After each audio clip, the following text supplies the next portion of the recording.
The biggest change in Season 3 Reloaded is simply ranked play. Take away any change that was in Season 3 Reloaded, doesn't have that much effect on it, in my opinion, because the game didn't change that much, but the playstyle change you see from pubs to rank, which I think we also had said, we're like, oh, ranked is going to be no different. It's going to be SBMM pubs with a rank next to your name. I'm pleased to say that's not at all how it feels. Yeah. It feels entirely different. The lobbies feel way, way different. It feels like I'm playing in the World Series of Warzone matches that you watch streams of, but the players are just not as skilled. No, really. For ad-free episodes, as well as early access and bonus episodes, check out our Patreon.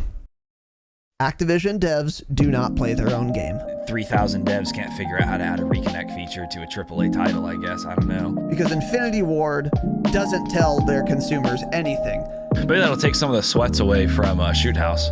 You can cope about that, for sure. Thanks for tweeting, at least. Thanks for doing more than Infinity Ward has done. They just keep tweeting about the soccer bundles in the store. Things that are bad. We got a couple words. Why don't you kick it off, Tanner? This is going to be a longer section than the first part you guys heard. Change it, obviously, of course. We are live, boys and girls. Welcome to the Dropshot Call of Duty podcast, episode number 326 on this glorious Saturday afternoon. My name is Casey, also known as Razinon. Today I'm joined by young Tanner, as per usual, as they often say. They never say that, by the way. Yeah. How's it going? Well, we're both rocking the old school shirts, huh? The OG shirts. We? Yeah. Oh, yeah, I guess we are. Getting old school here, yeah. Yeah, I guess so. That's what they say. Welcome to the show. Today, this Saturday, I am pleased to report we have a topic. You know, sometimes on Saturdays, especially when Infinity Ward is in charge, there are often not updates. In fact, there are never updates outside of every 6 weeks. So, you know, when it's Treyarch or Sledgehammer, for those companies' respective faults, they do update. Well, Sledgehammer, never mind. But Treyarch actually updated their game a lot, and Raven when they were in charge of Warzone, you know. And it made Saturday topics very easy, because on Saturdays, what we do is basically talk about things relating to Call of Duty, or the objective anyway, is to talk about things related to the game that are not related to, like, patch notes or news and upcoming changes, because we do those on Thursdays. So more freeform, more maybe strategy focused or opinion focused, an opinion piece, if you will. And yeah, when there are not often updates, you know, we go through one Saturday and then another one, and then it's like, okay, well, nothing's happened, so we've already shared our opinion on things at this time. There's nothing else to say, really. But today, that is not the case. We've been given Season 3 Reloaded. It brought a lot of new dynamics to the video game franchise. And with it, a lot to talk about. There were good changes, there were bad changes. We're going to get into that, because today, the topic of the episode is Season 3 Reloaded, first impressions, asterisk, because really, it's going to be Warzone / ranked Warzone first impressions.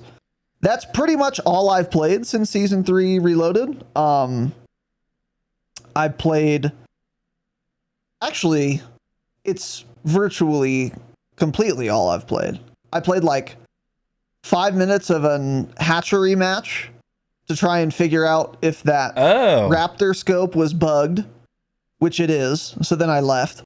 And then... How was the map? I played a little shipment. We'll get into it. Okay. Not good. I played a little shipment while I was waiting for L to restart his computer or whatever. So, yeah, pretty much all I've done is... and no Ashik either, so all I've done is ranked Maz.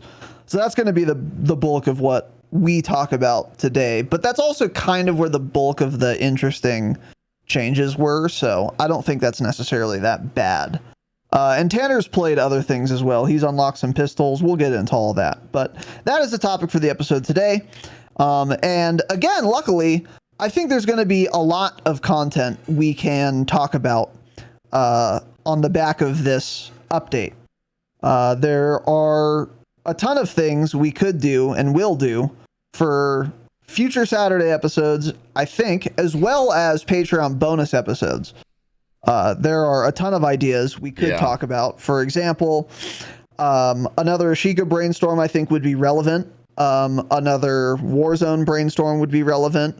A ranked Warzone specific brainstorm would be relevant. Sniping in Warzone would be relevant. And one other topic, which I think we are going to be doing very soon, which we will be doing very soon, is going to be what we would like to see changed for ranked Warzone and what we would expect to see changed for ranked Warzone. And I think those are actually going to kind of coalesce because as far as I'm concerned, the problems with Warzone and Warzone ranked by extension right now have nothing to do with ranked specifically. There are some issues with specifically ranked Warzone and its rules, limitations, entry fees, etc. But those, I think, and the things we would want to change there, I think are actually fairly likely. So yeah, that's going to be an episode we're going to talk about soon. Rank changes we want to see, and I think, again, are pretty likely that we will see, probably by season 4. Because to their credit, the rank system right now is very good. And this is a far better first attempt than I expected it to be. I agree with that 1,000%. I expected it to be a fucking disaster, yeah. Yeah. So keep your eyes on the Patreon and or Saturday for that episode. Warzone rank changes we want to see.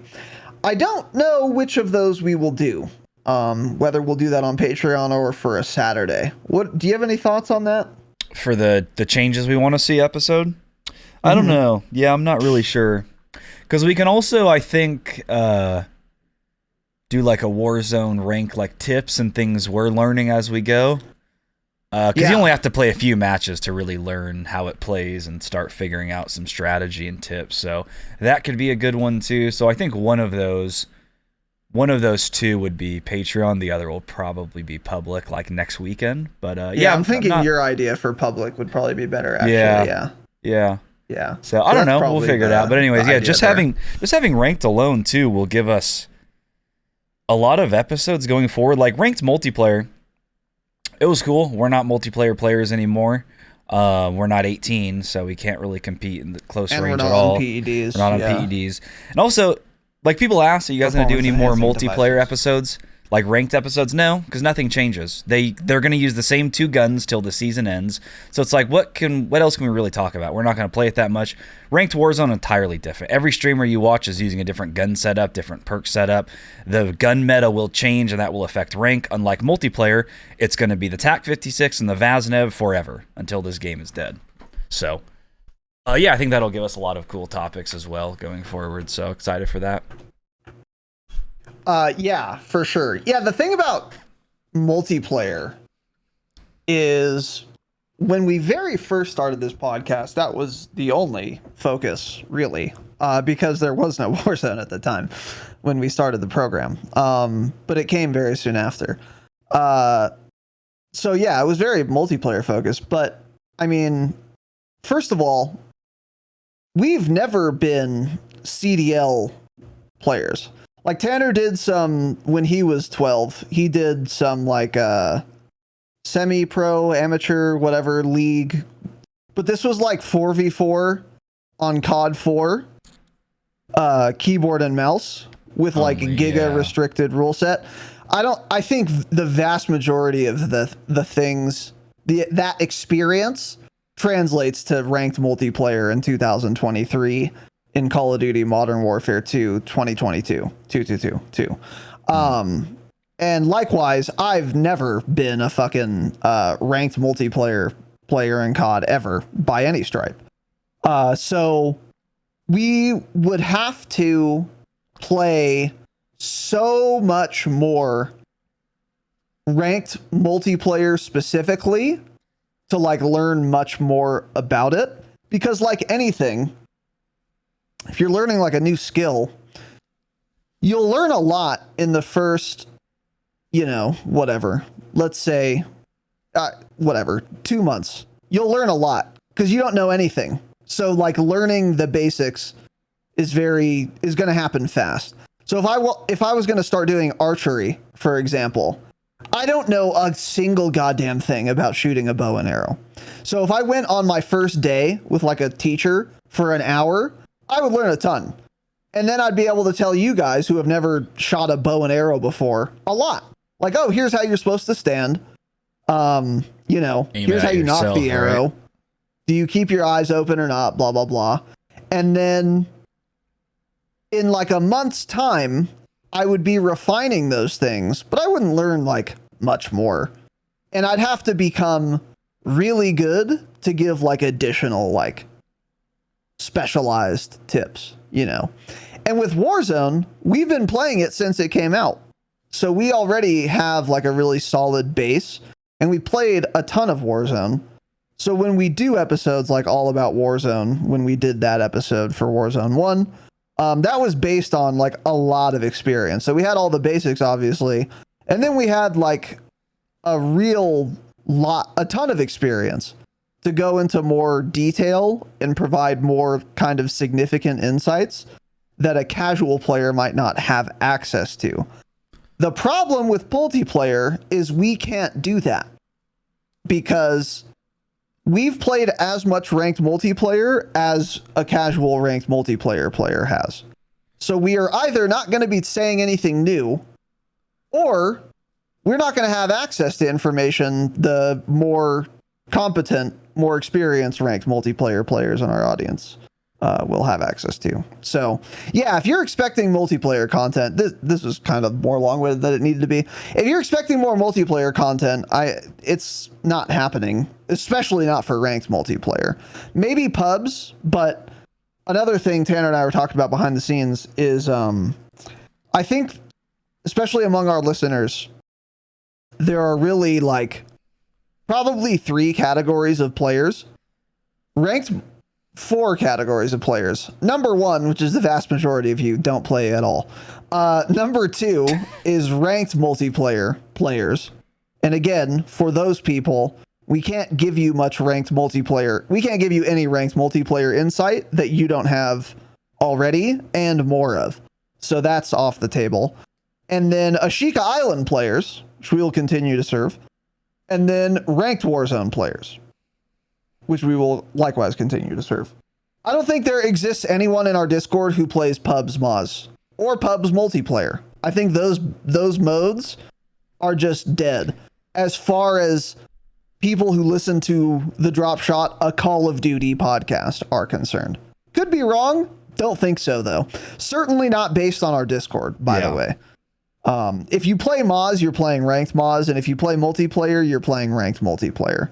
And there's the odd like 50-year-old who plays infected or whatever. Or like the shipment camo grinders, people that have still been trying to get Orion and stuff. Yeah, sure. But anyway, just to give you guys kind of a roadmap for, the future of the program for the foreseeable future. But anyways, with all of that said, here's the jingle.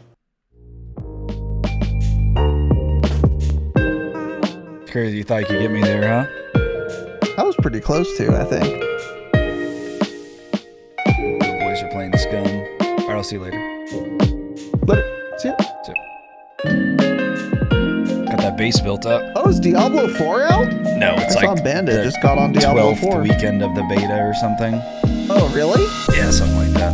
How do you know that and I don't? Because I read the Discord, and Bandit and Chris were talking about it in other games this morning. They were just like, release the fucking game already.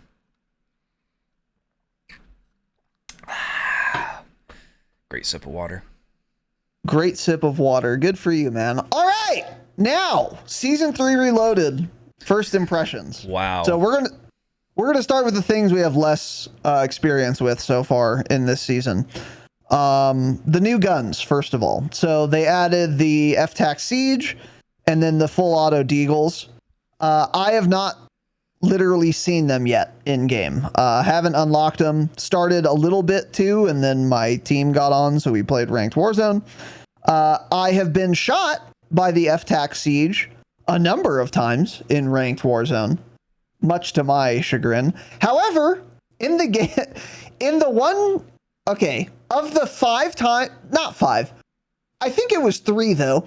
Of the 3 times I've been shot by an FTAC Siege, it was all in 2 minutes of a ranked match of a water ending. Yeah. And I happened to be able to kill those people because I guess I got lucky, because I just got on the surface of water and then just shot them underwater while they're reloading their stupid fucking pistol. Yeah, you had no business winning that gunfight. Yeah. I really didn't. I don't know how he didn't kill me. Yeah, that was weird. Yeah, that guy, the one that killed me and then you killed right after, and I was like, how did you kill him when he's underwater? How did you get hit, Reg? That guy was using the dual fully automatic deagles. Yeah. He fucking destroyed me underwater. I'm just sitting there watching. I couldn't do anything. Yeah. But yeah, so there were quite a bit of people using both of those guns late game, because when that fifth circle loadout comes and it's a water ending, which is 90% of the ranked matches right now, people have been grabbing those loadouts. Yeah. Yeah. Yeah, it's pretty absurd. So anyway, yeah, that's my only experience with the new gun. So I don't have much really to say on that. Although I actually do. Here's what I'll say. The way Tanner died and the way I almost died multiple times in that circle, because there was right after that, I was swimming more left toward a dock, and there was a guy under the dock, some little fucking Florida crocodile trying to just bite me with the siege. And I watched him reloading, and he broke 1.5 plates. I think he was too far away from me. He should have waited. And I just swam up to the water, took a nice gulp of air, and then just fucked his ass with my nice little gulp, yeah. With my Chimera. But yeah, the existence of these guns is offensive to me. If you're going to put them in the existence of a full auto deagle, whether that exists in real life or not, here's what I'll say.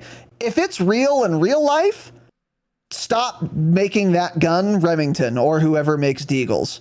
Stop. There's no reason. Well, also this is America, and even though it has absolutely no practical application, I could see the appeal of shooting a fully automatic 50 caliber handgun at a gun range. That sounds fun, so keep making them, I guess. But don't put them in your game like any special operator would use this in any real life situation ever. Especially when you're trying to be like the realism fucking COD. End your own lives in Warzone 2 by swimming underwater, of course. And so yeah, its existence in the game offends me. And then likewise the FTAC Siege, kind of okay with it, but also it's a Tech 9, make it an SMG, shouldn't be in the pistol category. And by extension, you of course shouldn't be able to shoot it underwater. And again, let me say this once more, and I'll say it again, by the way. I might say it every week. It was a mistake to add water to a first-person shooter. Sure, obviously that's true. That's, to a multiplayer first-person shooter. You want to have water in your campaign mission, go for it. I don't give a fuck. Any multiplayer first-person shooter, adding water, mistake. Told you guys that already, by the way, as soon as we got the leak. In a battle royale, especially offensive, mistake. To ranked battle royale, what are we thinking? Obviously, this is a mistake. But then also don't let people shoot underwater, but only with certain categories of guns. I think you should either not be able to shoot underwater with anything or everything. Pick one. But it's dumb that I'm punished or Tanner's punished because he wanted to use 2 actual guns instead of using a pistol. That's insane. In a ranked game, by the way. That was a ranked match, by the way. Completely offensive. So I don't know. It's not the end of the world. The real culprit here is, of course, the water, which I can't fucking stand. And to all of you who said, oh, water on the new Warzone 2 map isn't going to be a big deal. Fuck you. And I told you so. And I'm vindicated once again. It didn't matter for a while, but yeah, now it does. It didn't for a while, and then it did, yeah. Yeah, but once they change the endings in ranked, it'll be fine. It won't be that big of an issue anymore. But Ashika will always be a pretty big issue because there will always be circles that end somewhat in the water, or not even end in the water, but people will be in the water shooting out of it, yeah. Right. Just hiding in it. Yeah, I haven't unlocked the new Deagles. Probably won't because they'll be nerfed. And the FTAC Siege, I pretty much already talked about it. It's fine in multiplayer. It takes like 100 shots to kill, but its fire rate is 10,000 rounds per minute. So kind of balances out, but has the damage range of a pistol. So you're using a gun that feels like an SMG and has the mobility of an SMG, but has the damage range of a pistol. Like, you're getting so many hit markers cross map, even on shipment. It's pretty wild. But, it's in the secondary category, so you don't have to... I would rather just use an SMG, of course, a Vaznev or something, but at the same time, that's in the primary category. This is in the secondary. So ultimately, I don't really know. I probably won't even use it in Warzone ever. Again, there's no good first perks that I even care about. I would rather just have overkill immediately and get my guns. So yeah, I don't think I'll be using either of them too much. Just for the water endings, I did set up a class. I've never been able to grab it yet because the loadout's always like contested late game if it's a water ending anyways, so haven't actually been able to get them, but I do have a class for when that situation happens and I can actually grab one. But by that time, they'll probably have fixed the ending, so cool. Yeah. Yeah, I wish you could just buy a secondary from a buy station. I wonder if they'll add that feature now, because it's more in demand than ever. Yeah, I'm trying to think if that would mess anything up, like from their point of view, because there must be a reason, right? They're not just adding secondaries, or is it literally just because they'd have to change the way like the loadout or like your custom? These are the devs who changed the profile of the damage of a single fire roll, so who knows why they do or don't do anything. It's not a good reason, whatever it is. Yeah, I can't think of any sort of balancing thing that would mess. Yeah, there's no way they can't make it possible. I just don't believe that. Yeah. If anything, what they could do is, how there's like a showcase, and you can have like a weapon showcased. Mm-hmm. They could create a new menu like that says buy station weapons, and it's just a list of 10 weapons, and they can be secondaries or primaries, and you just build a gun in Gunsmith, save a blueprint, and slot it into that 10. Into those 10 slots, and that's like your buy station potential weapon menu. There's one solution.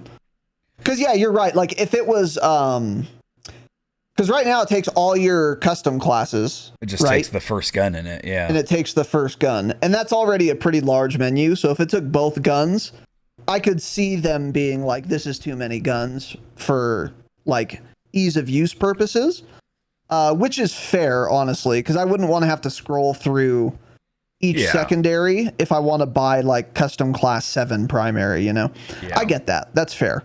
But they could do, what I said or anything else. I don't know.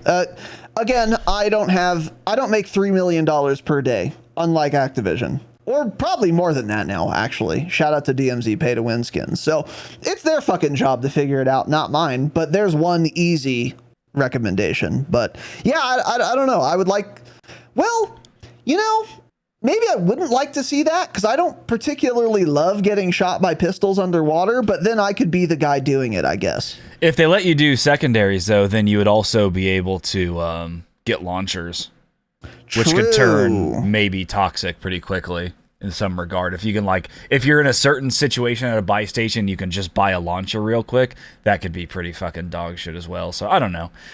Ultimately, I don't think it really matters. It's only It's only something you want right now because of the water, but it's always been weird. You can't buy secondaries, but ultimately, I don't think I really care.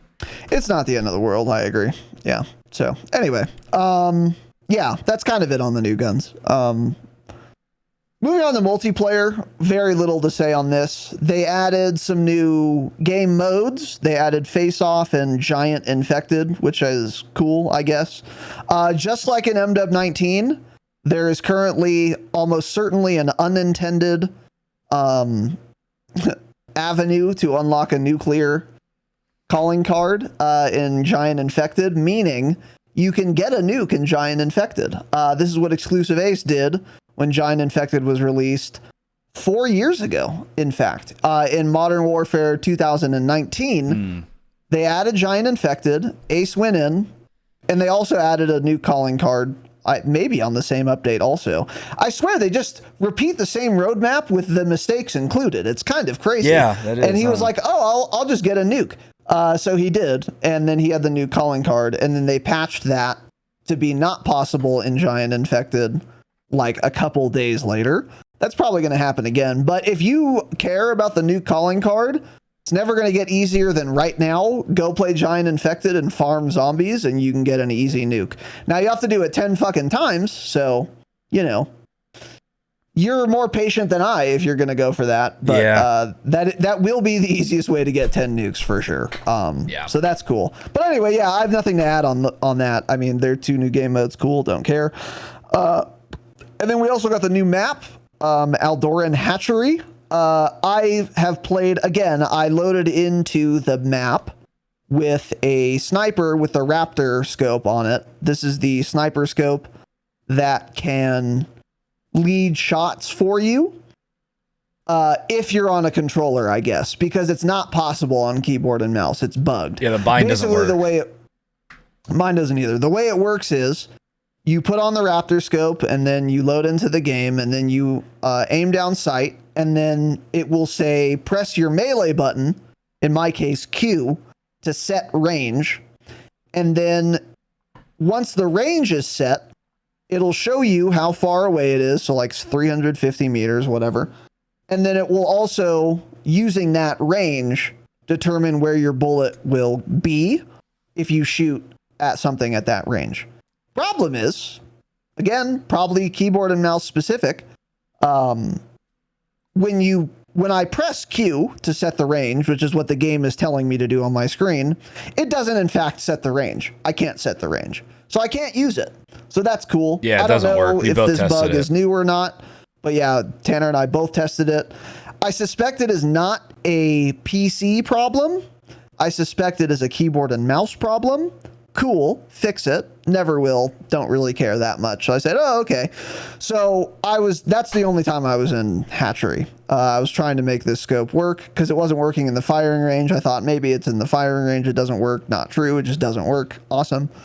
Just one of the untold number of things that should work and don't in this game. But through those 30 seconds, I realized Hatchery, a lot longer of a map than it looks like from the screenshots. So if you've never played it, this map is bigger than it looked. Yeah. Quite a bit bigger, actually. Like, there were other people sniping, and I did not expect to see anyone sniping because it looked smaller. So it's probably dog shit. That's what everyone's saying, and I totally believe it. So yeah, I haven't played the new map, haven't played the new modes. Probably won't. Maybe if we do custom sometime soon, we'll try the new modes or something, and the new map, but not until then. And yeah, if anyone knows, if anyone has tried to use the Raptor scope since this last update, let us know. Could be because maybe it's just it was bugged in the last update. Because yeah, my button was like Alt or something, and I kept pressing it. I tried it in the firing range, then I also went into a multiplayer match. It wouldn't work in either of them. So, like, it would just, you press the set range button and it doesn't do anything, so therefore you can't set a range, so the dot doesn't change, yeah. Right. So, not sure what's going on there.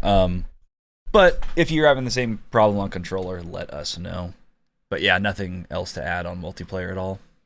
It seems like it maybe is related not to the input, because Alex just said, on controller it's bugged if you use tactical like I do.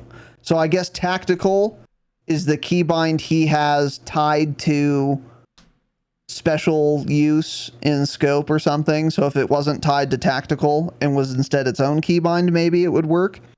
Because you know how like weapon swap is tied to map zoom in and they broke that also. Maybe it's something like that too. Whatever it is, I don't care enough to troubleshoot it. So fix it, Infinity Ward. Have the game work. But yeah, that's all on multiplayer. So now into Warzone. This is where we've spent almost all of our time in post Season 3 Reloaded. And I want to start here. This is somewhat loosely structured, but there is some structure to it. It's not like good, bad, and terrible or anything, but this is just the order of these is what makes sense to me. So that's the order. So maybe it's not ordered at all. You can decide. They added ranked, which I'm gonna get more into. We're both gonna get more into here. But I want to start with a meta point relating to ranked, and that is this. The existence of ranked has already sparked some drama on the TL, which is the Twitter timeline for the old people listening. That's what TL means. And I always love to see drama on the TL.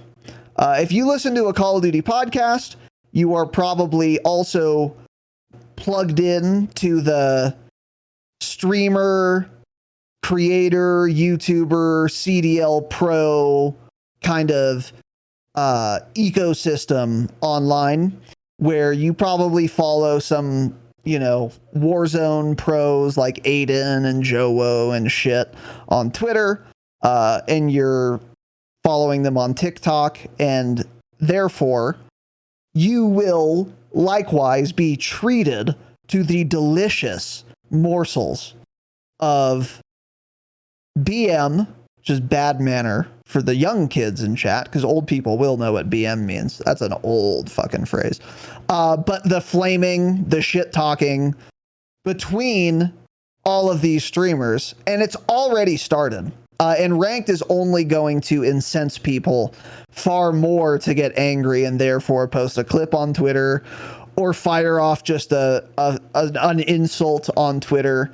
And all of these little beefs are going to be created or inflamed further because now there's rating on the line.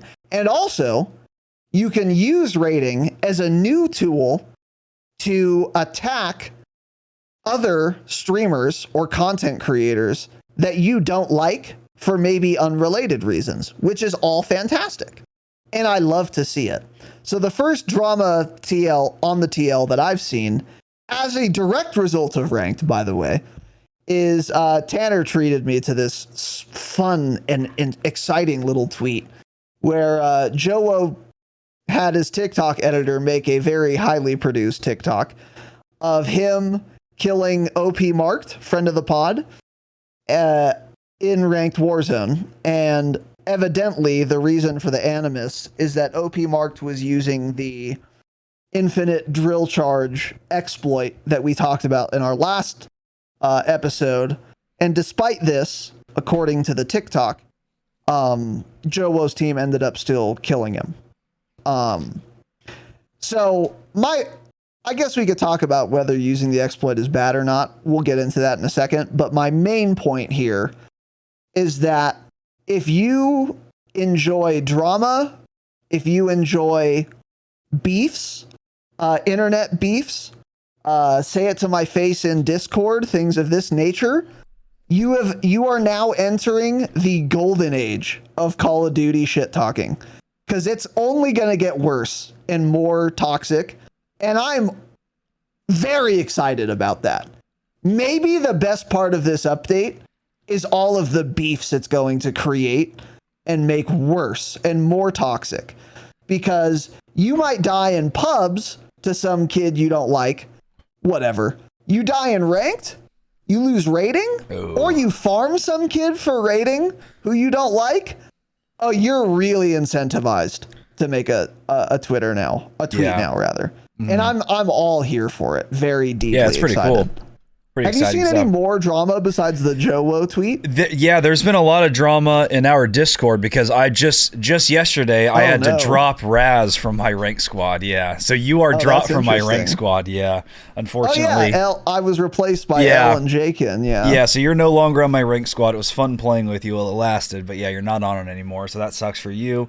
Friendships dissolving. So Raz is looking for a bronze 1 squad, a hard stuck bronze squad. Stop. No entry fee. I'm not. No, besides that, I haven't seen too much drama. It's exciting watching Warzone. Like, legitimately, this is the first time it's been exciting to watch Warzone streams. I didn't care even this much when the game launched. It was so boring to watch. The first time we played it, it was fucking boring. Our very first match, I remember finishing that match and I was just like, oh no. This game is slow and boring, and the time to kill is immediate because the Fennec back then.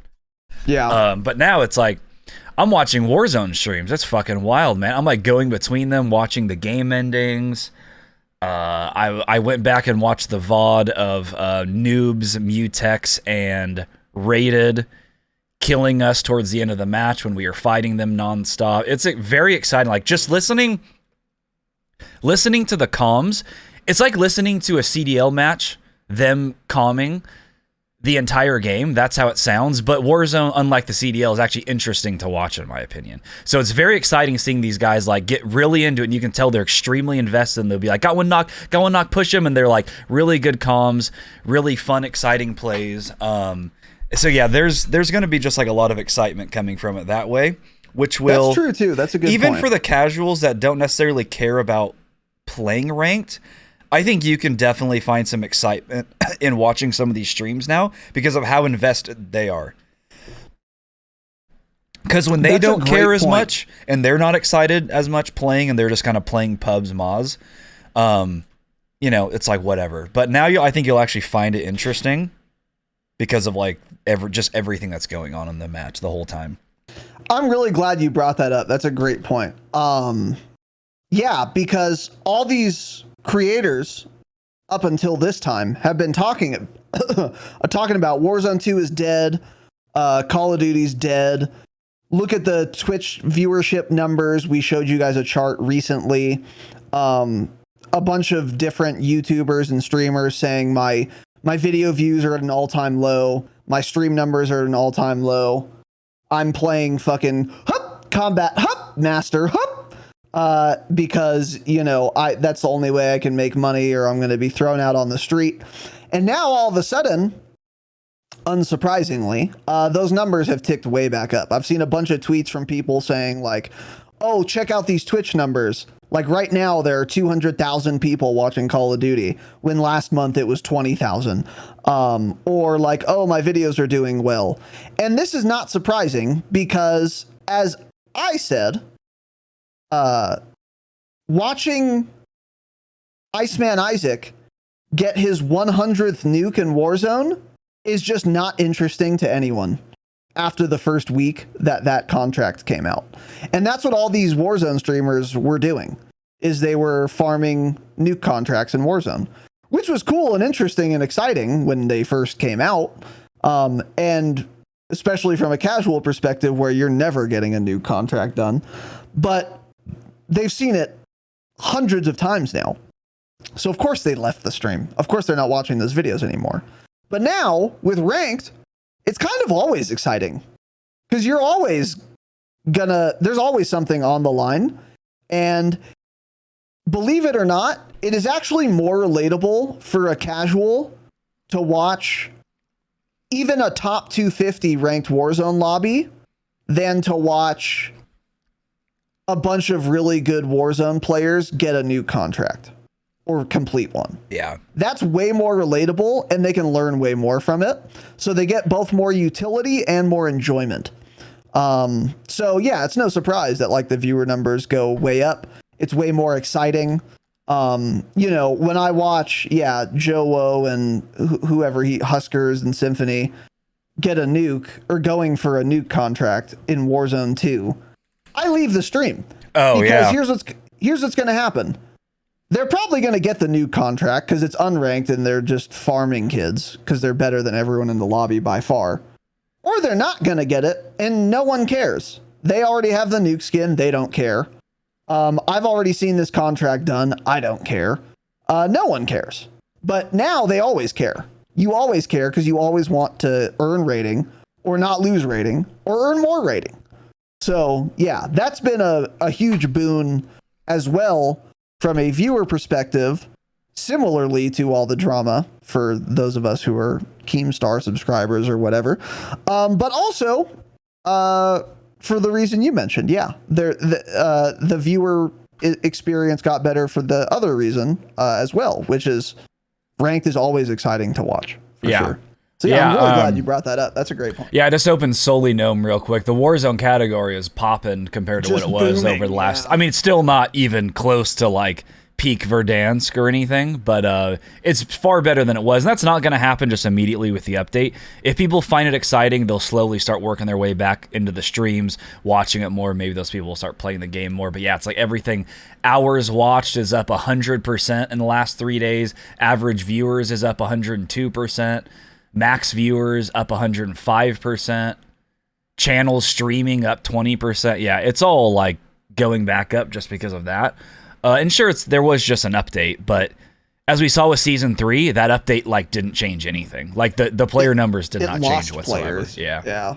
Exactly. So it's exciting watching these guys get excited. Like the people grinding at top 250. It's like, you know, grinding for the #1 K-BAM spot. By the way, there's probably like 50 people in the top 250 now. I think there are like 2 or 3 K-BAM players in it now. And they're cheating. Yeah. Well, they're not. It's I think Sim is in it now. Breadman was #1. I don't even know if Huskers is there yet. Yeah, but it's like totally controller dominated. But so it's cool because those guys are all like grinding for the #1 K-BAM spot because they have a brain and they know they're not going to be #1 against PEDs. It is a separate category. That's correct. It should have its own separate category. It wouldn't be able to fill the top 250. There would only be 20 people on that list for K-BAM, even in their own category. But yeah, it's like cool watching or like #1 like female grind or shit like that. So it's cool. I think there's a lot of excitement to see coming from that. I agree. Yeah.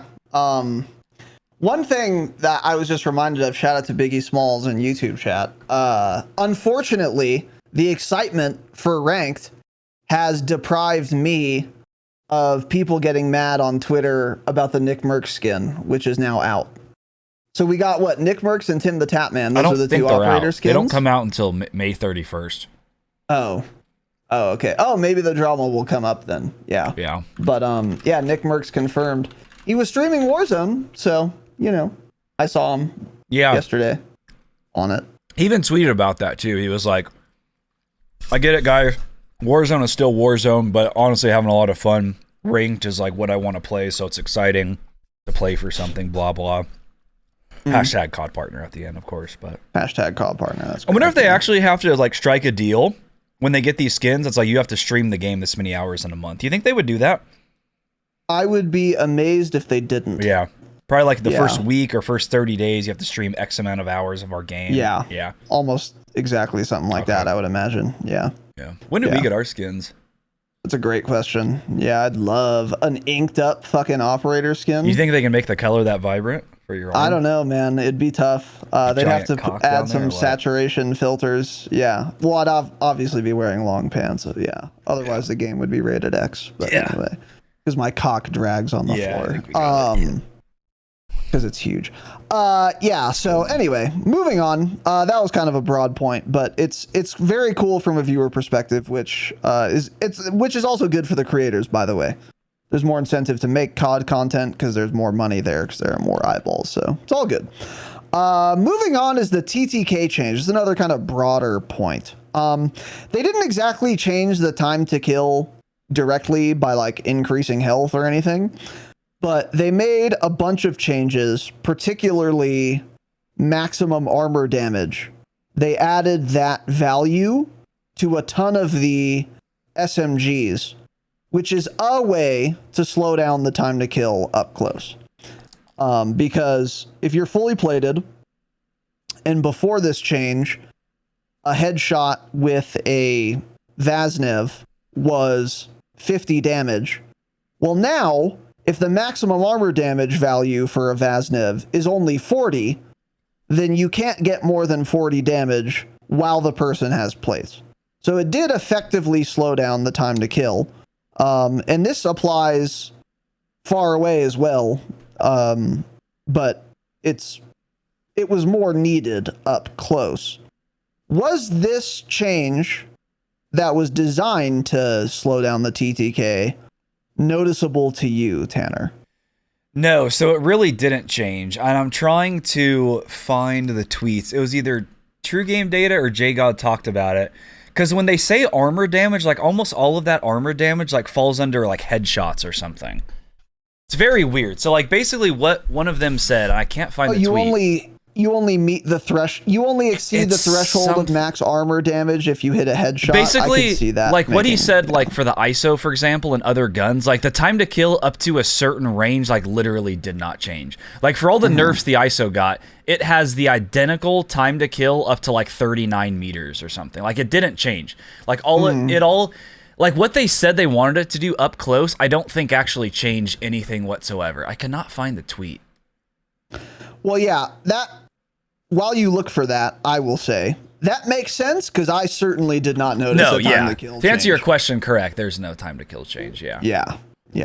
Okay, so JGod said time to kill change didn't feel like it changed because the max armor damage mainly impacts headshots, meaning that before the update you had a super fast time to kill, you had a fast time to kill and super fast time to kill with high headshot. This change makes it so there are less instances of the super fast time to kill. But in general, the fast time to kill up close was unchanged. When you're hitting like chest shots, it had no effect on it, essentially, yeah. Because a chest shot isn't passing the max armor damage value of the guns. That makes sense, yeah. Here's my take with the time to kill. I understand it is frustrating to die quickly up close like that. But here's the thing. If you're playing ranked, for example, I don't want a longer time to kill, to be honest, because the people that I'm going to be playing are cracked out of their mind and on controller. So who's going to hit more shots with a higher health total? The guy has a 5 KD and let's just say the guy that has a 2 KD and is on a controller, or me who has a 2.5 KD or something and is on KBAM and I miss shots. That guy is still winning those gunfights, and I'm actually having far less opportunity to win those gunfights with extra health. Because I miss one bullet there, that's going to be the difference he's going to kill me. So, people say it creates a skill gap. Theoretically, but with how strong aim assist is in Call of Duty, it really doesn't. Like, it creates a higher skill gap between me and a really, really low-skilled controller player, like a 0.5 KD controller player. That creates a bigger skill gap. I'm winning those gunfights a lot more often. But if I'm up against a competent controller player, a really good controller player, I'm losing far more gunfights with a higher health total because he misses on average far less bullets than me.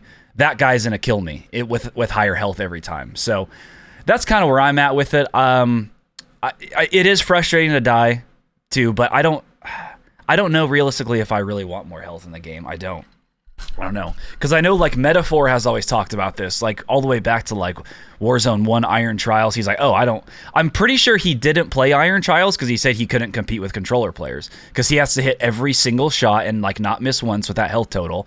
And if they're good, they're winning that gunfight every single time, and there's like nothing he can do about it. So yeah, the time to kill change isn't noticeable, and I'm not even sure I want one. Like, I would be open to them adding some extra health. I wouldn't be totally against it, but the fact that so many people want it... Do you mean increasing TTK? Yeah. The fact that so many people want it, I think, is like... Well, one, they're all on controllers, so they just want to feel like they're not dying as quickly.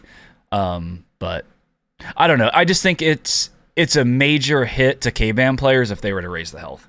Like a major, major hit. That is true. Yeah, you're right. I mean, if the time to kill is slower, then the person on a controller with aim assist is going to be way more advantaged. That's true. For sure. But I have two thoughts on that. First of all, not fucking 85% of players are on controller anyway. So for them, it would make sense. Because it would create a skill gap between two controller players. Potentially. Yeah, that's true, I guess. Maybe the aim assist is so fucking strong that that's not true. I don't know. But that's something to consider from a balance perspective, because you want a balance in general for the majority of your players. But also, with how good you can make hipfire builds up close right now, I'm not sure that KBAM is super disadvantaged if the time to kill becomes slower up close, provided you're using a hipfire build on keyboard and mouse. Because in that case, you're not missing bullets anyway. And if you are, you're complete dog shit and you're never going to win no matter what the time to kill is. But like if I'm in a room, if I'm in a building or like a room, let's say I'm within 10 meters, let's say 8. Let's say I'm within 8 meters of someone else with a hipfire MP5 set up right now, and it's a heads up gunfight. So we both know like where the other person is or whatever. I'm not going to miss a bullet. The movement isn't fast enough to where I can't track you with a hipfire reticle. It's just never happening. So I'm not going to miss a bullet. If you're using a Vaznev ADS setup and you're on a controller, you're not going to miss a bullet either. So then, you know, I don't think you're that advantaged on controller.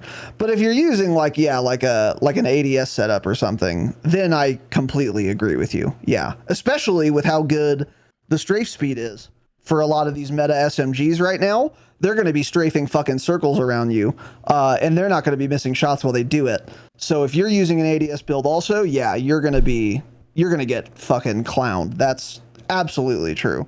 Well, hipfire builds still aren't very good in this game, so I don't know. I wouldn't even count that. I think inside of a building, you miss more shots of the hipfire build. I think the point of the hipfire build is that you're hoping you just hit more shots so you don't have to aim in. But in reality, I feel like you end up missing a lot more because that spread's higher. I definitely miss more shots with a hipfire build than I would an ADS build. At what range? Any SMG range? Like you're saying, like 8 meters or something? Yeah, I feel like I would be curious to see that. I don't necessarily understand your theory there, because you're still using your mouse and aiming. Sure, maybe you're not missing as many shots, but also with the hipfire build, pixel perfect. Yeah, that's the thing. With the hipfire build, you're gonna hit like arms and shit too, and you're gonna do less damage that way than if you could just aim in and hit them in the chest more often. I don't know. I think ADS builds in this game are so much better. That's the thing. Yeah, I don't know. I don't know. I feel like I don't usually miss shots up close. I just still will lose to controller players because they get the first shot on target quicker than me. And then none of the other shots miss, and they're always chest because it's not possible for them to hit anywhere else but the chest at that close of a range. Interesting. I don't know. I don't know. I think hipfire builds are still dog shit in this game.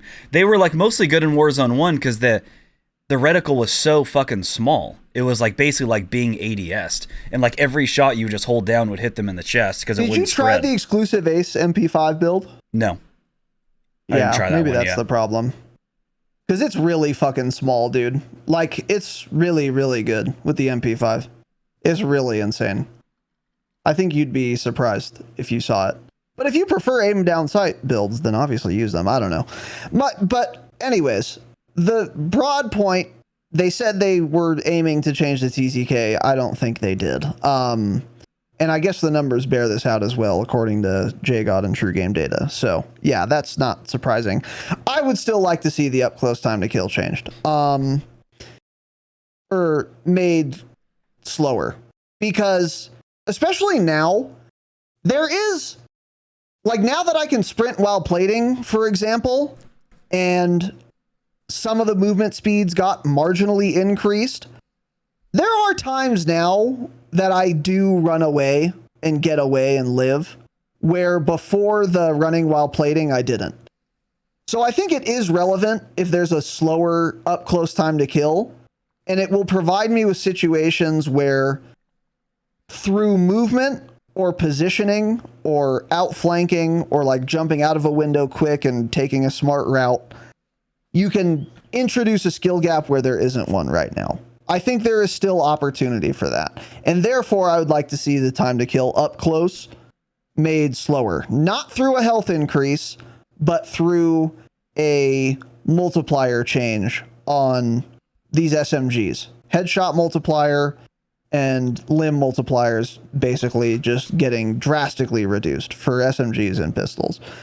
I will concede, though, Tanner is right. It does, the slower the time to kill, especially up close, the more you're advantaging aim assist, because it doesn't miss bullets up close once you're on. So I grant that, and maybe I'd be wrong if they did increase the time to kill. Maybe it would be it would make it unplayable for keyboard and mouse. It's definitely possible. I would like to see it change regardless, though.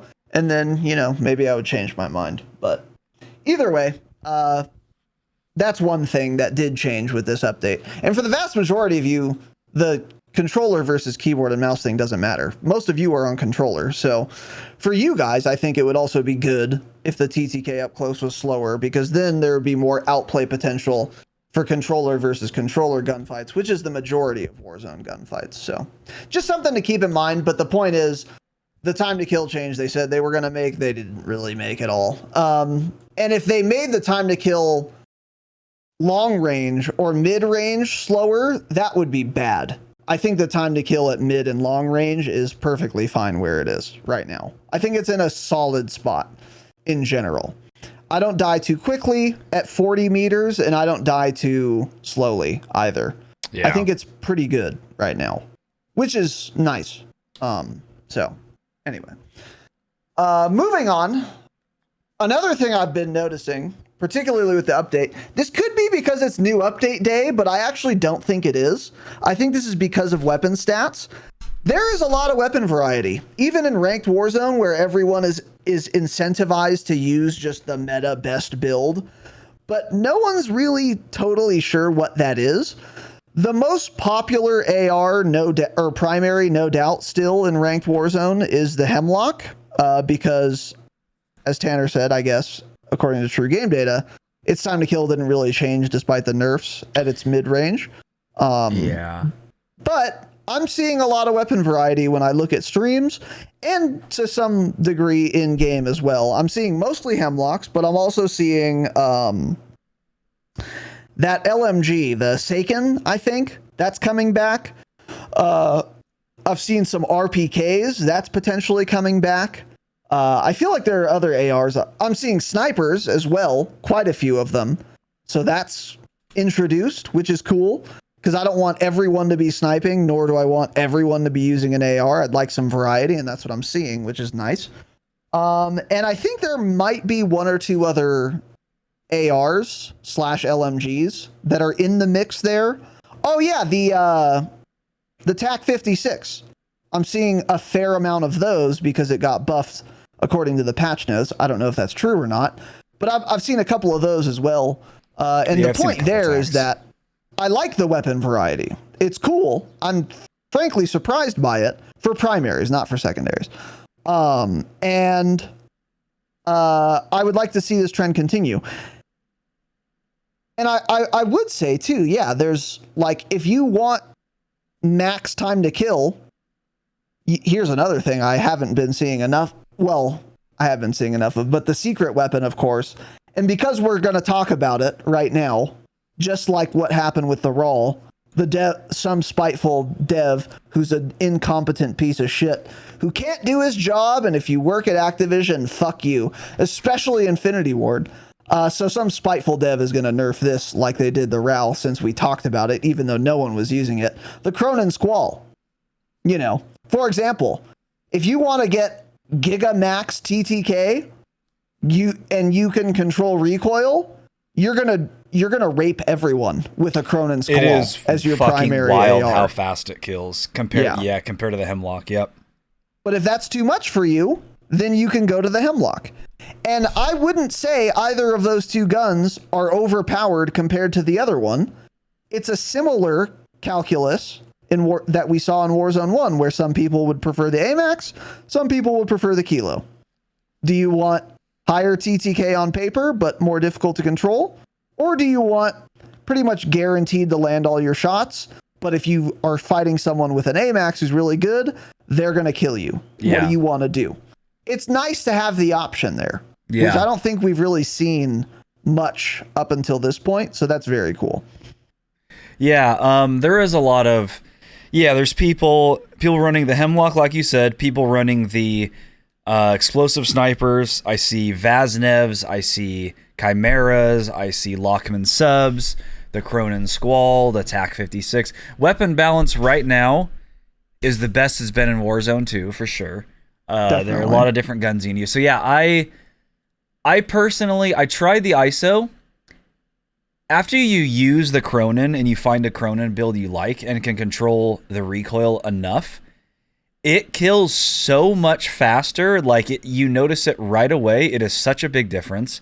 When I started using the Hemlock, I was like, dude, I just got like 8 hit markers on that guy, and I swear I'm shooting like his neck and head. How is he not dead? It's a lot worse, yeah. Like, for example, let's look at 32 meters here. The Cronin's killing in... On fully plated chest shots? The Cronin is killing 230 milliseconds faster than an ISO. 230 milliseconds faster. And then also, so the ISO was nerfed. Let me find it. It has this is fully plated, right? Yeah. It has another damage range now.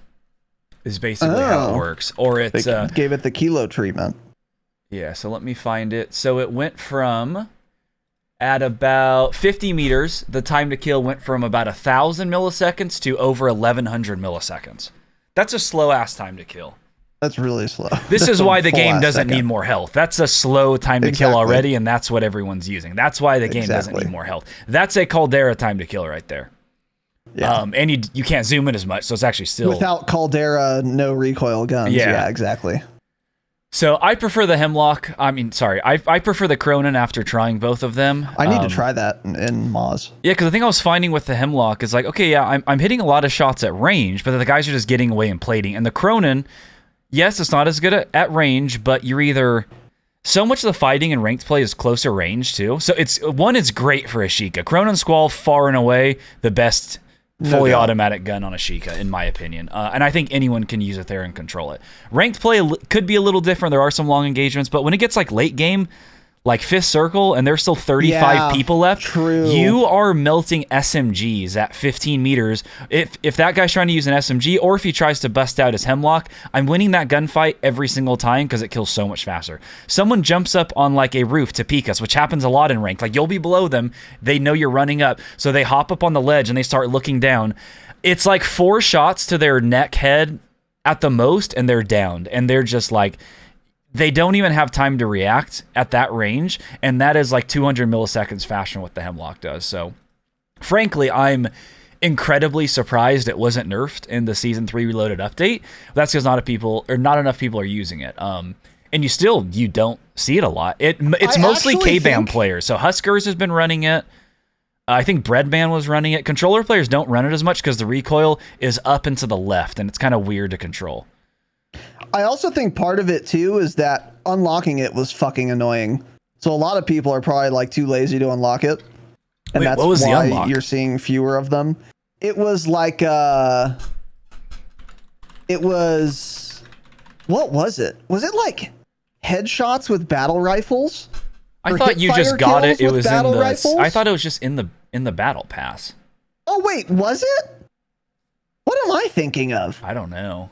There was something recently that had a very annoying unlock challenge. I think it was the Cronin Squall. Someone in chat, if you guys know whether it was in the yeah, maybe it was in the battle pass. I think it's just C11 in the battle pass, it says. Oh, this article. Okay. What am I thinking of then? I have no idea. Maybe I don't know. Yeah, I don't know what I'm thinking of. Never mind. Yeah, but yeah, I'm not seeing many at all. I don't think I've seen one yet or noticed one yet on I'm not sure I've died to one personally. It's like, yeah, it's mostly Hemlocks that you see. Yeah. But you know, that time to kill difference is substantial, but you're missing 2-3 shots on a moving target with the Squall that you would hit with the Hemlock. Your time to kill is going to be longer anyways. But I've been trying to, like, as of yesterday, get a little bit more aggressive because that's how you have to play with the Cronin Squall. Just get closer to people. Like, I'll like use it in, like in buildings and stuff. Even there are situations where if I was running a Hemlock, I would have my SMG out, but because I'm running the Squall and it has such crazy damage to upper chest, that I will use that in close range scenarios, and I'll be like very confident, like, oh, okay, if this guy peeks me here or comes around the corner, I'm killing him without a doubt. Like, I don't even think I'm going to lose that gunfight because I'm not within SMG range, so he's not going to melt me. And then if he tries to pull out his Hemlock, one, the builds they use ADS in 4.5 seconds, and then 2, he's just going to get a bunch of hit markers on me. So yeah, the weapon variety is really cool. I think I'm pretty much set with what I want to use now, and that's the Cronin And I've personally been running the Lockman sub, going back and forth. I actually haven't tried the Vaznevin ranked, actually. But regardless, there are a lot of options there for you. I would try using the Cronin, though, if you haven't. Next thing here, that was a good change. The Mortar Strike nerf. Great. They reduced it by 25%. So it's 25% shorter now. So basically one barrage less. This is great. Not that you died to mortar is that annoying. It just held you down for a lot longer, and that's no longer the case anymore. So big fan of that. That was a long time coming. Oh, by the way, something else that's back is they added in the timer for when you can call in streaks, like in season 2 Reloaded. Maybe it was season 2 Reloaded. And it gave you like a timer of like, 9 seconds until you can call in your airstrike. You keep spamming the button. It's like 8 seconds, 7 seconds. Then that was gone in season 3. They didn't say anything. And then all of a sudden it's back again. So that does work, by the way. If you like have an airstrike and you try to call it in, it will give you a timer, and the timer does now work. So that's cool. And there are a lot of little changes like that are now fixed that we're not going to get into the specifics, because frankly, there are a lot of them. But there are a lot of little things like that have made the game better. That and the fact I can scroll in on the map again is great. A lot of little things like that we're not exactly going to talk about, but quite a few minor changes that they fixed or added that were essentially not unheard of in the patch notes almost, but are good little changes. And like those are a couple things. Right. Yeah. Moving on, this one's bigger. Static buy station inventory, huge, massive change. Again, game should have launched like this. Glad we finally got it now. But, no more wondering when I'm running up to a buy station. Oh, is this going to have an armor box or a munitions box? Because I want a munitions box. Oh, it has an armor box. Cool. Is there going to be a UAV here? Because it's open, so someone already hit this buy station. Smile, there's not. So it's nice being able to have a buy station near you, and when I'm running up to it, or you make certain plays now because you know certain things will be in the buy station. Like, it'll be late game. Like this happened, we were in Sarif Bay yesterday, and there's a buy station there.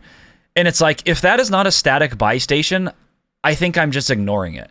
But because it's a static buy station, if I know I need ammo, I'm going to be like, I need to make a play to that buy station and buy munitions, because I'm confident, I'm certain there will be a munitions box there. Or let's go grab an airstrike. Let's go grab a UAV for final circle here. And you're confident in making that push, knowing that that's there. That's a huge change. I absolutely hate the way they launched the game with the buy stations, so I'm glad that they're back to normal.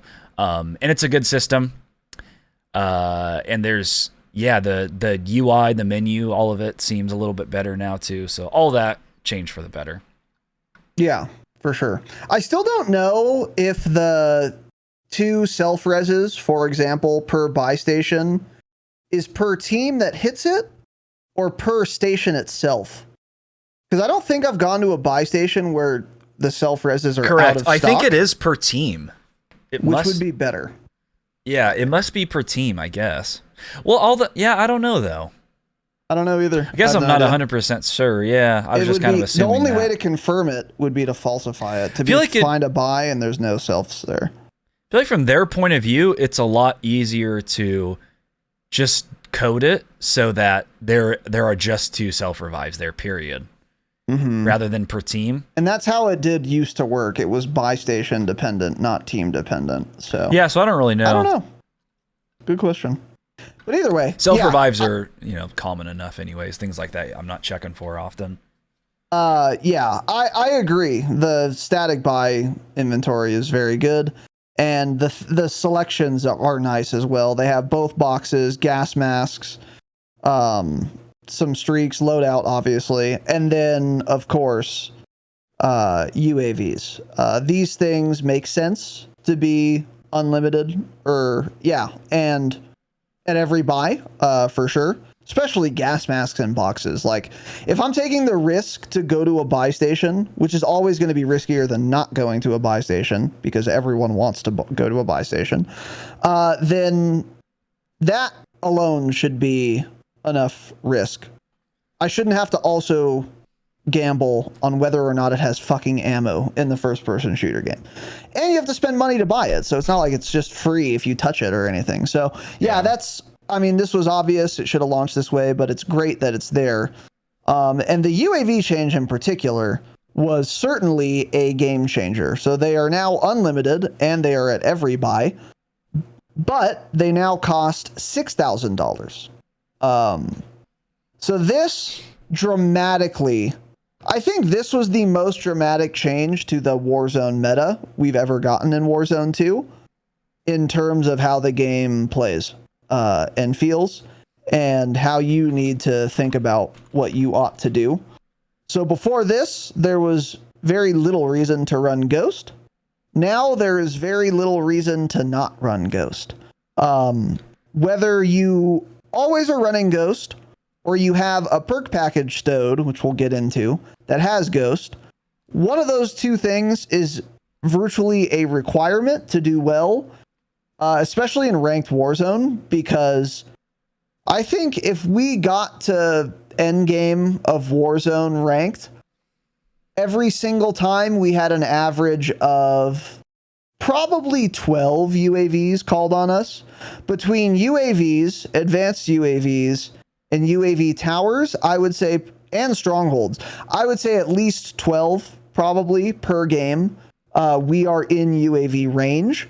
So you have to have Ghost really now. Whereas before, I never ran Ghost and it was seldom relevant. So that like changes things quite dramatically. And the fact of them being more expensive changes less. People are still going to call them more because they're not limited anymore. As I said I was going to do in our last episode, I have since set up one class.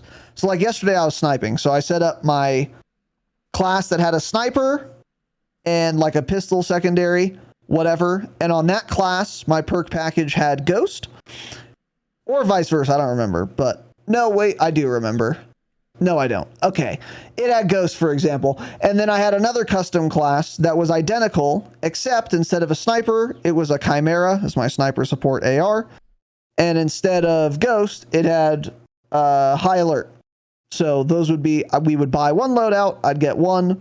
When we went to the free loadout drop, I would get the other one, and then I would stow the perk package, run around with High Alert on, and then as soon as I hear UAV called, open the backpack, click on my perk package, it swaps them, now I have Ghost Smile.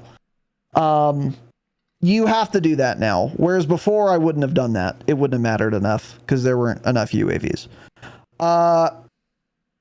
I do not, as I said, I don't like having to do this. I find it very annoying and not fun and antithetical to what a first-person shooter game is, which is micromanaging inventory dog shit that I don't want to have to do. But I really do feel like I have to do it because having High Alert is really strong, and it has saved my, even just yesterday, it like helped me or saved my life multiple times. So like just running around with Ghost all the time is, if you have to run around with only one perk, that's the one to do, no doubt. But if you can't, if you're going to get two loadouts anyway, you really should be getting High Alert. And therefore, that's what I'm doing, and it's fucking annoying, and I don't want to have to do it, but I do, because that's what other people are going to be doing. So I have nothing really different to say on the perk package topic that I haven't already said. I think it's cringe and annoying, and you shouldn't be able to stow a perk package. You should be able to pick one up and equip it. You shouldn't be able to unequip it.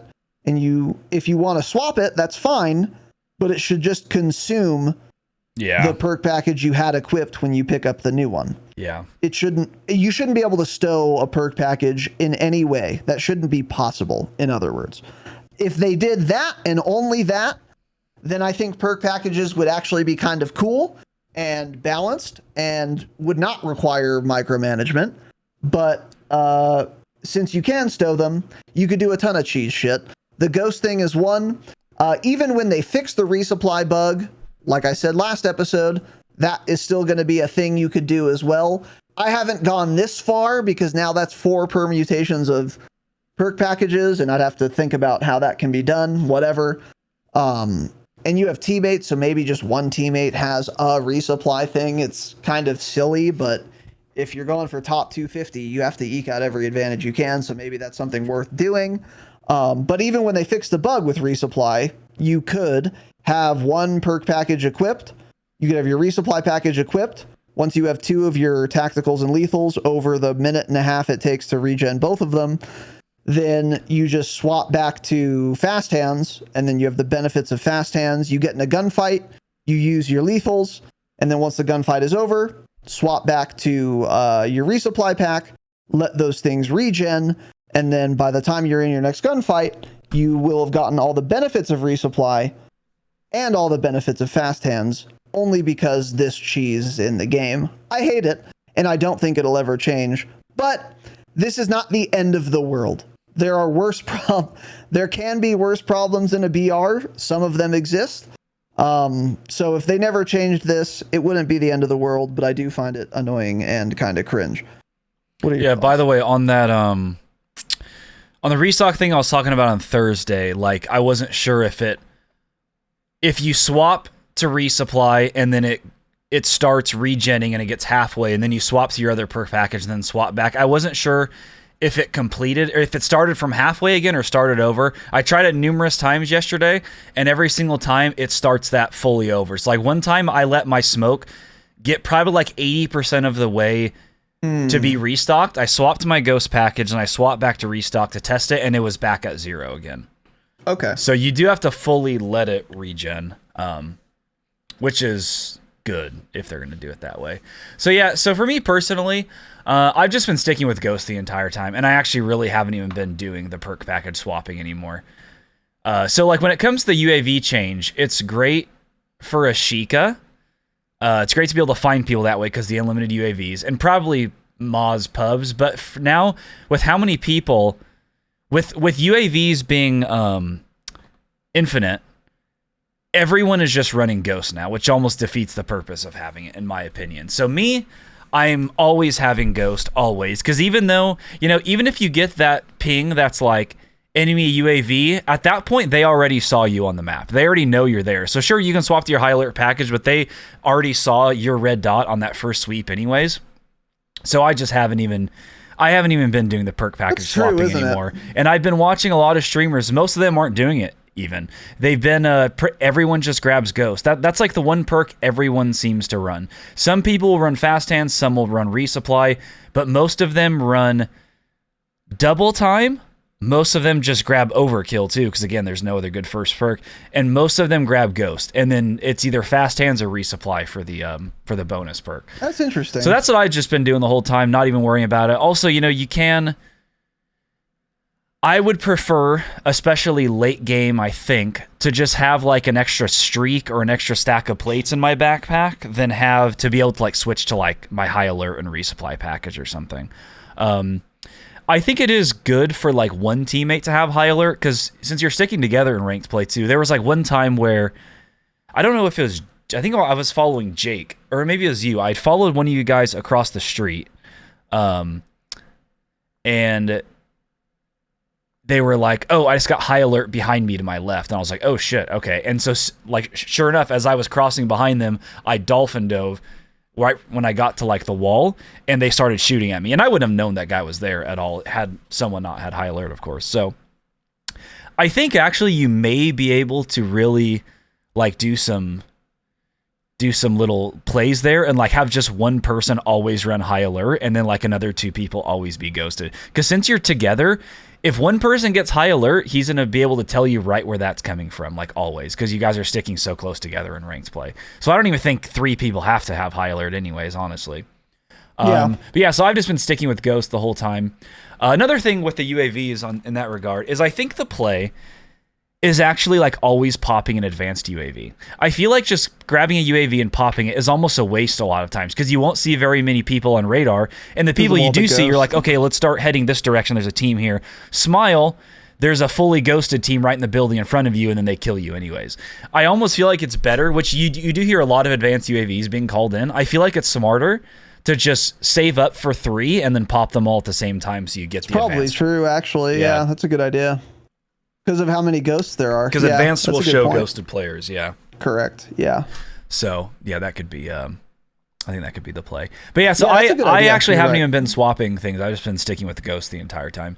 And then on that, moving on to perk packages, I think maybe I overreacted how annoying these are. I think most of that is because of the restock glitch right now where you can have infinite like drill charges or whatever. Most people aren't even doing that. Like yesterday we played for not too long, few hours.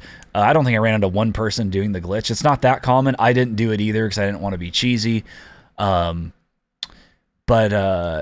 Yeah, and it just, I don't know. It, like I said, almost everyone is just grabbing Ghost, it seems, first loadout anyways.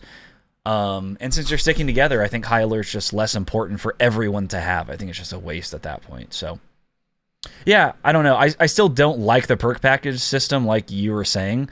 It would be okay if you could just equip one and it consumes and whatever that one is, fine. For sure. Not a big fan of the system, but I don't think it'll be nearly as like annoying and frustrating as I first thought, like on Thursday when we talked about it. You could be right. I do want to see the thing is though, I think the type of people who are going to like min-max the cheese with this, even after they fix the bug, is going to be players who already annoy a lot of COD viewers, which is like Iron, OP Marked, Shaded Step. Like if anyone's going to... Like the more like recon players, yeah. Yeah, exactly. If anyone's going to be like maximizing the ability to swap perk packages, it's going to be them. It's not going to be, Mutex and shit. They probably don't care enough. Even if it would be better, it's maybe not for them because it takes time. And if they think they could get 2 kills in the time it would take to manage the perks, then they'd be getting more SR that way. So yeah, like, I don't know. Maybe it's not going to be as bad or as cheesy as I'm thinking. In either case, we agree that it's dumb that you can stow them. I think most people would probably be in that camp. But yeah, another thing though, High Alert, now that Sniper's one shot, and a lot of people do snipe, that's another reason High Alert is good. Because like people are going to be looking at you far away. And even if you... And like if they pop, maybe you're outside their UAV range, but you're still in like getting dunked by a sniper range. Yeah. So like that's another reason High Alert's kind of nice. But yeah, I don't know. Something to think about. But we will see how that progresses. Once they fix the bug, once people have been playing more, experimenting with things they can do. Because there are a lot of perks in this game. I don't know what other things you could do. Like I'm thinking maybe, what does Bird's Eye do when you pop a UAV? Maybe people are going to be like, that advantage is really good. I'm going to have a Bird's Eye as my second perk package, second loadout, when I pop UAVs so that I get whatever that benefit is. I forget. Or like, what other perks am I not really thinking about? Maybe one of them will offer some real advantage in very niche situations. And that advantage is so good that it's worth stowing a perk package, taking up a backpack inventory slot for. I don't really know. But we will see how that progresses, and hopefully Tanner's right and it's just not that big of a deal. Moving on to sniping. Sniping in ranked Warzone. So yesterday was my first time sniping on Maz, and it was also my first time sniping in ranked, obviously. And I was doing fairly well with it. I was using an intervention with explosive rounds, pretty standard setup, full velocity, muzzle and barrel, and then explosive rounds, refire, bolt, and I think aim down sight, stock or rear grip, whichever of those two increases aim down sight speed more. I looked it up. I don't remember which one it is, but that's my 5 attachments. I don't know how common that setup is for a sniper. Tanner was telling me like people are using short barrels and shit.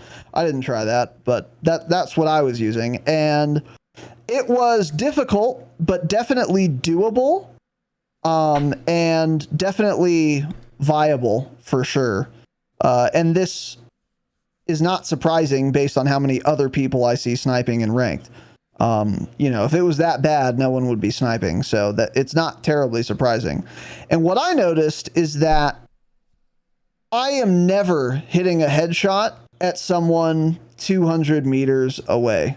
Like it's just not happening. The bullet drop is too much. And it's just not really possible unless you get lucky. But when it was really good and better than an AR is when we were in either on a rooftop or like high in a room in a building, or just had good elevation on another team, and we were holding that team, so they were forced to rotate into us. There was one particular situation that I can remember specifically where I was glad I had a sniper, which was on a rooftop in Seraph Bay. And we had like 2 teams that had to rotate toward us. And we were just standing over them. I was sniping, and I got like 2 downs, maybe 3, in addition to just being able to do damage. But I think some of those downs were downs I would not have gotten if I wasn't sniping. And the advantage there is you instantly put them down, and they were going in and out of cover constantly. So they would be going from this rock to this tree to this rock. So it was like, I'm going to hit them in that 1 second or less, or I'm not going to get the down. And if I had an AR, even if I hit every bullet, there's not enough time to get a down there. But with a sniper, there is. So then boom, tapped, dead. Yeah. That's what it was like really good for. That's when it was at its best. I actually got quite a few more downs than I expected to in general, but that's when sniping was the most advantageous. And more importantly, that's when sniping provided a benefit that I couldn't have also gotten with an AR.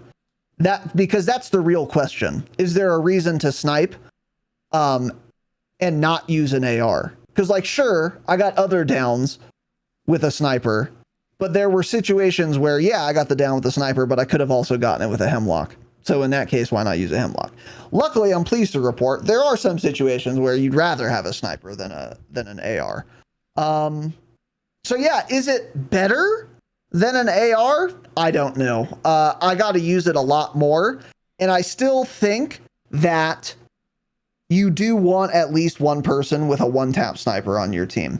Because another thing I was thinking is the example I was describing to you guys where I was on a roof, or we were on a roof, and we were zoning people trying to get in. That team did not have a sniper. And if they did, they might have been able... We killed them, by the way. If they did, they might have been able to rotate successfully there. Because I'm standing on a roof, I'm looking at the rock, I'm waiting for them to peek because I know they have to come in from gas. They were not sniping, but if they were, that guy could have been like, all right, let me take out my sniper, peek him some different angle on this rock, one tap my head. Definitely would have been possible if he was also sniping, and then that would have put me down. Maybe it makes another one of my teammates res, but even if it doesn't, that's one less person shooting at them, and then that can allow them to rotate in. But they didn't have that option because they weren't sniping. So though that's another situation where you'd want to have a sniper, and it would be better than an AR, because him having an AR did not help him there. I was on too nasty of a head glitch for him to be causing me flinch with an AR. He really only could have sniped me to get me off. Yeah. So yeah, sniping is difficult, but somewhat doable. I think it's arguably a little too difficult, because the thing is, if there was more bullet velocity, it would have been just as easy for me to kill those guys as it was with low velocity. So if you increase the velocity, you're not going to make that situation easier. It's going to be equally easy because they're so close at that point. They were like, what, 60 meters maybe? That the velocity doesn't matter. But if you increase the velocity, then I could snipe farther, and that would probably be good, because right now you can't really use it for anything remotely long range, which is annoying. So I don't know. I think they are still underperforming, but there is a use case for them. And I think it would probably be important to have someone sniping on your team. And Tanner was telling me that he was watching some streamers, and like all 3 of some of those teams were sniping. Yeah, so I wonder if that's an experiment or if they're going to continue doing that. Yeah, I guess it was dependent on the team, kind of like I know Joe snipes like every match. He uses the explosive round MCPR and a Vaznev, but also they play aggressive. So honestly, I'm not even sure why he's doing it. So his snipes are like close range, like he's shooting people like within 50 meters, like almost always. So I don't know. I think it's kind of weird for him to use a sniper. I don't I don't know. I actually think I'm already done using them. I've tried multiple different builds, multiple different optics. I've tried explosive rounds. I've tried high velocity rounds to see how that works. I just don't like it. I would rather literally alter my entire play style to get closer to people to kill them than spend a bunch of time on a roof shooting at people and not necessarily getting a whole lot of kills and then just not gaining that much SR too. Like the game I tried high velocity, I did 3,200 damage and I had 0 kills at the end of that match. And that was the same one you were talking about where we were on the roof. I did more than 3,000 damage and didn't have a kill. So I was hitting all my shots with high velocity. It was like, I'm not doing anything. And then if I was just running explosive there, I feel like I would have just missed most of those shots. I don't know. Just gotten less damage. It just isn't. Still not gotten a kill. Yeah. It's just not exciting to snipe now either. The way they implemented the one-shot snipers, it's boring. It's boring. The bullet drops insane. It's fucking impossible to, yeah, exactly. Yeah. So no, contrary to what your favorite streamer may tell you, they are not at all overpowered. Not at all. Sure, maybe when it's a top 250 only Warzone match, they can be insane. But for all of you listening, snipers are not even close to being overpowered. In fact, they're terrible. Yeah. So I think I'm done with them. Yeah. I'm just, I think, going to stick to an AR and an SMG. Do you want one person sniping on your team? Yeah, maybe. I don't know. I'd have to experiment with it more. But like I played a match yesterday, or a couple matches yesterday with me, Jake, and Elle, and we were getting a lot of SR because we were just playing aggressive and getting kills. So you're getting more SR that way, just pushing people, not worrying about playing slow. And we ended up getting like second one of those games too, so we got a lot of SR. But yeah, I don't know. I'm not sure. I think I'm done trying it already. Yeah, one thing we can agree on is that whether or not snipers are viable, they're certainly not fun. They are not at all fun to use, no. Or like satisfying to use, like they use. Well, it's still satisfying getting a headshot. It's just so fucking difficult on anyone remotely far away that it's like, okay, yeah. It's satisfying in the same way that getting a 900-meter snipe with a fucking ZRG in Warzone 1 was. It's like, yeah, cool, it's exciting, good luck hitting that. Like, it's like that difficult, actually. It's just insane. But anyway, moving on to portable buy stations. Tell us about those, man. Yeah, so I actually really like the portable buy stations now. I'm a big fan of how they work in this game. In Caldera, you found a smoke grenade, you threw it on the ground. A buy station dropped to the ground right there very quickly. In this game, you hear a drone. The drone starts coming in. I would say from when you call in the drop, which you throw a smoke grenade on the ground, and it lands. Like how long? That's what I was thinking. 20, 30 seconds. So it's a good amount of time. It's not like you're on the edge of gas, or gas starts coming in like 5 seconds. It's not like I can just throw it on the ground and buy someone back real quick. Sure. You do have to plan it. So in that sense, they're not really overpowered at all. And then of course everyone sees them on the map. Which is how they were before. Shoot the drone, and everyone can use them. So yeah, so the way that the drone comes in slowly, and you can hear it. You can't hear footsteps, but you can hear that pretty obviously too. And you just shoot the drone, and wherever you destroy the drone, it will drop it right on you. So it could drop closer to your team than the team that called it in even. Because the drone starts, I don't know how far away, maybe 100 meters from you, 75 meters. And there's an icon on the mini-map for the drone as well. There's an icon on the mini-map moving in, yeah. So, and we've had a couple of them shot down, actually. But I think more than anything, it just creates a really interesting dynamic and ranked. Because, like, we threw one, that game that we ended up losing to Mutex, Noobs, and Rated. We threw one down. So L had like just pushed back because he downed 2 of them. So he had pushed back to fight them, and I threw the buy station. It came in, it landed where I wanted it to. No one shot it down, and as soon as it hit the ground, there's a drill charge coming in our building and 2 smoke grenades. I'm like, oh fuck, these guys are pushing us. Probably because they saw us throw that, and they're like, oh shit, buy station coming here. So then we're going back and forth fighting these guys, getting downed. I think you ended up getting fulled from one of them. I downed and fulled one of them. During all that, L had also died, so I was able to run. I smoked the portable buy. Like 10 seconds prior, they had bought their teammate back on it. So I run up. I hear them running all around. I throw the smoke grenade down. I run up, buy L real quick, run away, continue to fight them. I was able to buy like a UAV or an airstrike something there real quick to call an airstrike on the building.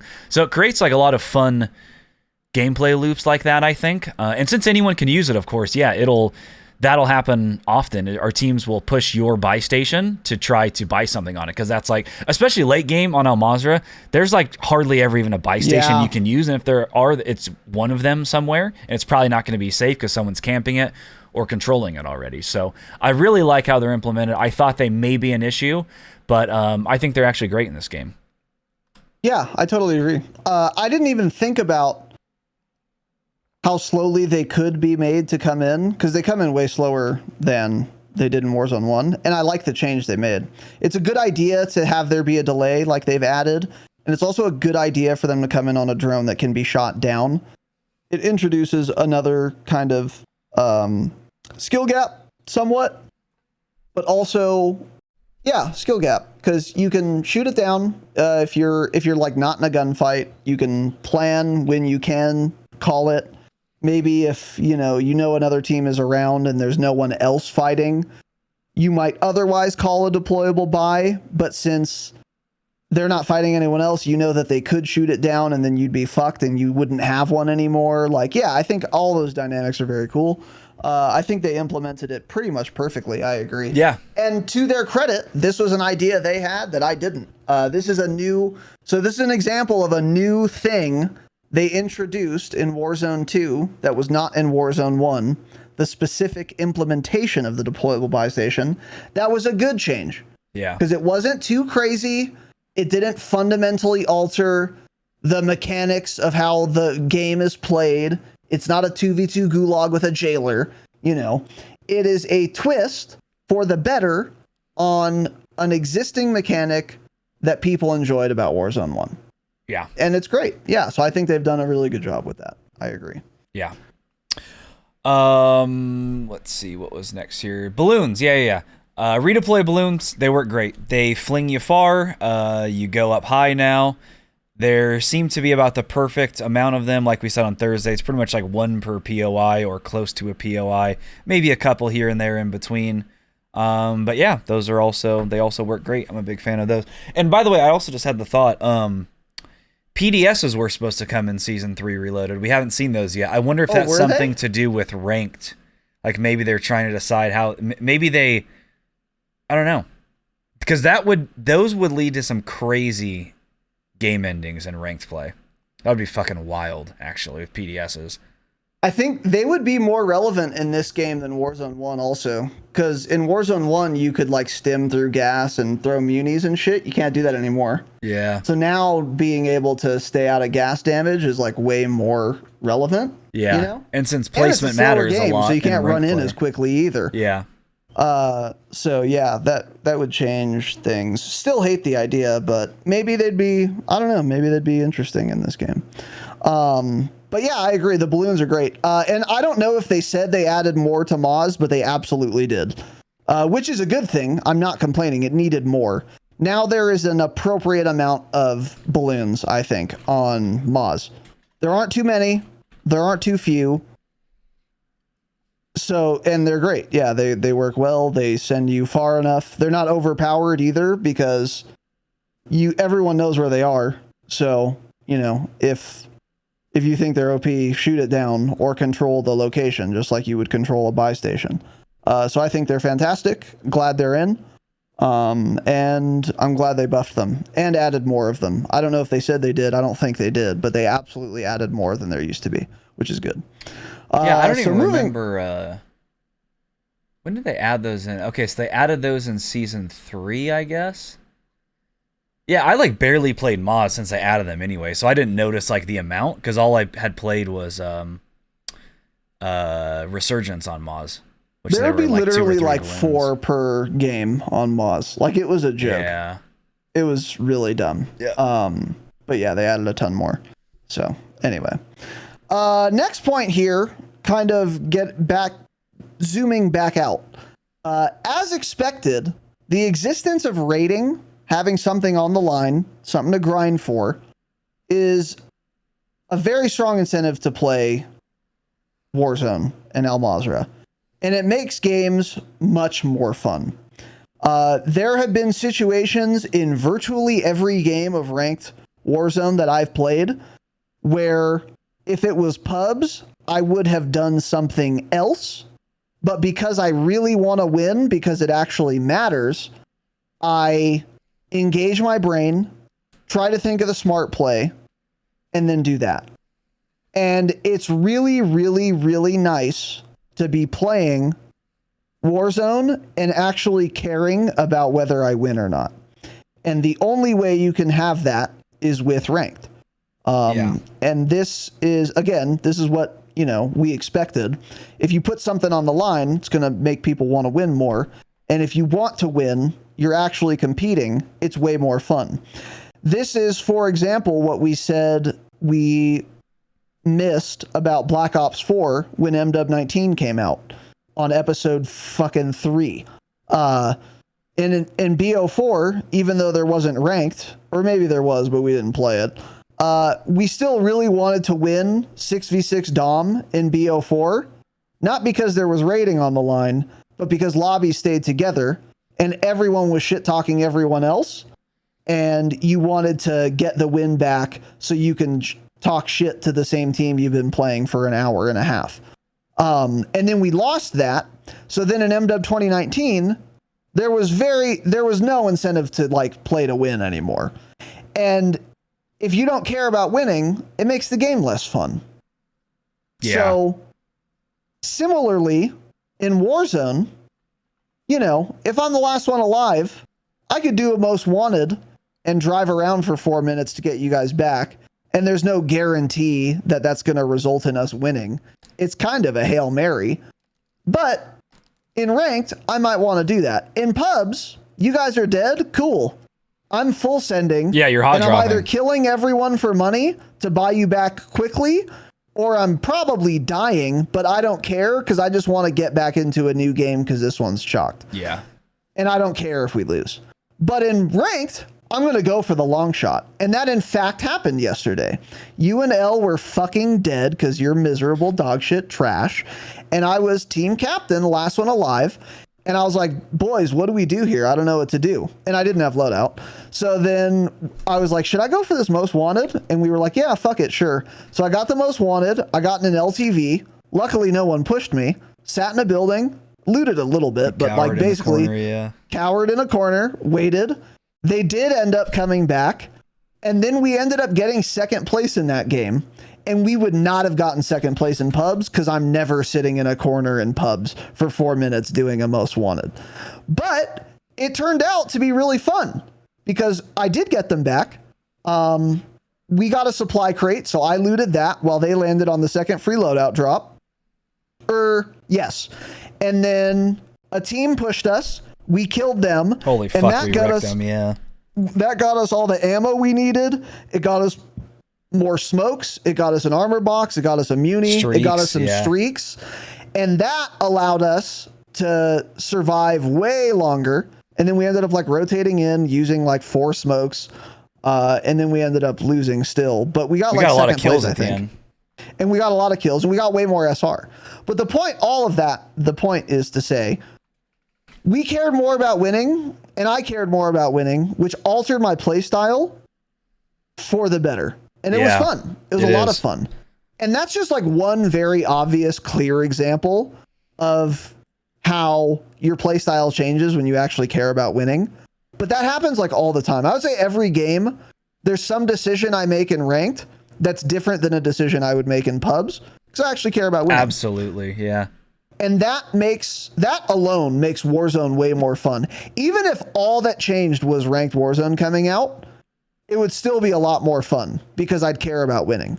But in addition to the existence of ranked, which is fun in and of itself, we got a lot of really solid, good changes on top of that, culminating in a very, very solid update. So I'm really pleased with ranked. And it's again, I'd like to say on launch, day one ranked is fucking way better than I expected Activision to do. So kudos to Activision for the rules, the system, the improvements to the dog shit servers they created with season 3.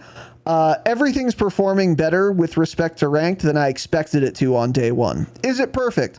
No. We'll be doing an episode on that. But it's a very, very solid first attempt, and it's a very good springboard for them to continue to improve upon going forward for the ranked rule set and all that. Yeah, just having like a reason, because since you want to get higher placement, having a reason to stay alive too, you make much smarter decisions. Like that same game you're talking about, it was downtown, and these guys were on a tall building, so we were fighting underneath. We killed, I think, another. Well, let's be clear, Raz died right away when we got there. But Elle and I killed another 4 guys. After you did the most wanted, we killed that one team, got the load up. Then we pushed into the tall building, and you died to like a drill charge or something? Or all of those guys? No, I died to 3 people pushing into our room at the same time, yeah. Okay, yeah. So he died, of course. Elle and I got all of them. We killed... No, wrong. I killed the first guy, and then you guys killed the other 2. I don't think so. You want a 2v2, so I think that's fake news. So we killed them. Absolutely not. Another team pushed us. We killed another 2 or 3 guys there. And then in that situation, we started rotating out. And yeah, in pubs, I would have just stayed. I had a durable. I would have just stayed in the safe zone, not in the gas, and just rotated and be like, oh, I'm dead here. There was a guy in like the road on this other side of the wall. So I was like, you know what? I have a durable. I'm going to go for a really wide flank. So I go way into the gas, flank around. I immediately down 2 people because they're looking the opposite direction, fighting other team. I am directly behind them, shooting at them. I have the Cronin Squall, so before they can even react, I'm hitting all headshots at like 30 meters or so, and I downed them both. So we were able to get those full kills there, and basically it kept us alive long enough to get 2nd place that match. Yeah, and if that were pubs, same thing. One, we would have never grabbed the most wanted. We would have told them, oh, just send it. Who cares? And then that leads to then not having fun, because then you're going to land, you're going to get destroyed, and you're like, cool, that was fucking dog shit. But since you do have a reason to play, it makes the game a lot more fun for you. Yeah. So the biggest change in Season 3 Reloaded is simply ranked play. Take away any change that was in Season 3 Reloaded, doesn't have that much effect on it, in my opinion, because the game didn't change that much, but the playstyle change you see from pubs to rank, which I think we also had said, we're like, oh, ranked is going to be no different. It's going to be SBMM pubs with a rank next to your name. I'm pleased to say that's not at all how it feels. Yeah. It feels entirely different. The lobbies feel way, way different. It feels like I'm playing in the World Series of Warzone matches that you watch streams of, but the players are just not as skilled. No, really. It's the same thing. Bunch of people in build, 35 people left, 5th circle. Actually. It really is the same thing. It's just the players aren't as good. So yeah, it's really exciting going up against, a crack team holding a building next to you, and you're fighting them nonstop back and forth. And the other thing is, I was worried it would be too campy, and it is slow, but people aren't playing slow and campy and hiding most of the time. They're playing smart and slow, and there's a very strong difference going up against that than if we're playing Maz and we're in Rohan and nothing's been looted and there's 80 people left and I'm just running around and I walk in a building and there are 3 absolute shit cans sitting in corners, not moving, killing me. I'm getting way more angry at that than some good players, 5th circle and Warzone ranked, holding a building, because they're not just sitting there because they're petrified. They're sitting there because they're smart and they're making smart plays and they're watching angles, and it's a totally, totally different play style than I thought it would be. So I really didn't take that into effect, I didn't take that into account. I didn't really think about that, I guess, how much different it would actually play. And it does. And it makes you want to play a lot different, which leads to a lot more fun. So yeah, I think overall I underestimated how much different it would feel compared to Mazrah pubs. And at this point, yeah, you were doomer pilled before the update. It's either I play Ashika or ranked Maz. That pubs Maz is absolutely dead for me, in my opinion. I don't know why anyone would play it. Just play Ashika if you don't want to play ranked. It's really as simple as that. So yeah, I don't think this didn't save Warzone like a lot of the streamers are saying. It saved it for them because that's what they've been wanting. They've been wanting something to grind for. They've been wanting a reason to stream 14 hours straight. So it's great in that regard. Did this update change a whole lot for the casual player base that doesn't care about ranked? No, not really. But it may make them, like I said earlier, want to watch streams more often, which may make them want to be like, okay, maybe I haven't played Warzone in a while. Maybe I'll hop back on. This looks fun. So this certainly isn't going to necessarily bring a whole lot of players back to the game, but just overall, there's a lot more excitement around Warzone now for the first time since Warzone 2 launched. There is excitement, actually. People are streaming long hours trying to grind grind their way up the ranks. So it's been so much more fun than I thought it would be. So much more fun. Yeah. We haven't hit in the high ranks yet, so I'm not starting at minus 100 SR yet. When it gets to that point, I'll probably hate it. But for now, it's way better than I thought it would be. Yeah, it's a great system overall, and it's a ton of fun to play. Yeah. Yeah, for sure. One thing about the casuals, though, to Treyarch's credit, there is also, just like in ranked multiplayer, the ranks, the ranked Warzone ranks, which is separate from the skill divisions. And that gives a lot of incentive for even shitcans to play ranked Warzone. Yeah, but you have to get placement to get the rank. So they're not doing that. I don't know how exactly getting stars works. Yeah, I don't know. You get 3 stars for first place. You get 2 stars for top 10. And you get 1 star for, I don't know what it is. I think it's top 50% for 1 star. I think we talked about it. Is that what it is? Okay. Yeah. I know for sure 3 points for a win, 2 points for top 10. Which is, I think that's kind of weird, by the way. That 9th place and 2nd place get the same amount of stars. Doesn't make any sense in my opinion, but whatever. Yeah, that is kind of weird. Yeah. I always thought it was like top 3 got 2 stars and then up to top 10 got 1, but maybe that's too harsh. Getting 1 star for a casual is definitely doable. You just have to get in the top 50%, So yeah, maybe that's too slow for the casual. I don't know. I mean, yeah, these streamers that have been like actually streaming 14 hours straight, sleeping for 4 and then streaming again, like none of them are even ranked 20 yet. So that is a long ass grind to move your way up the ranks. So I don't think that's an incentive for lower skill players to play at all, honestly. Yeah, they'd have to care about ranks other than the top one. Because you end up getting to like, because all you get is stickers. So yeah, maybe you're right. You end up getting to like 8 stars to rank up once. I think that's already where I'm at. Is 8 stars to rank up once. So you win 3 games in a row of ranked Warzone, you still haven't ranked up once. But, but that being said, yeah, someone in chat pointed out maybe it's better for casual since all the tryhards are playing ranked and not pubs. That is a good point. I don't know how that is a good public point. Lobbies and Maz are, but I did play Ashika, and holy fuck, the lobbies were miserable. So bad.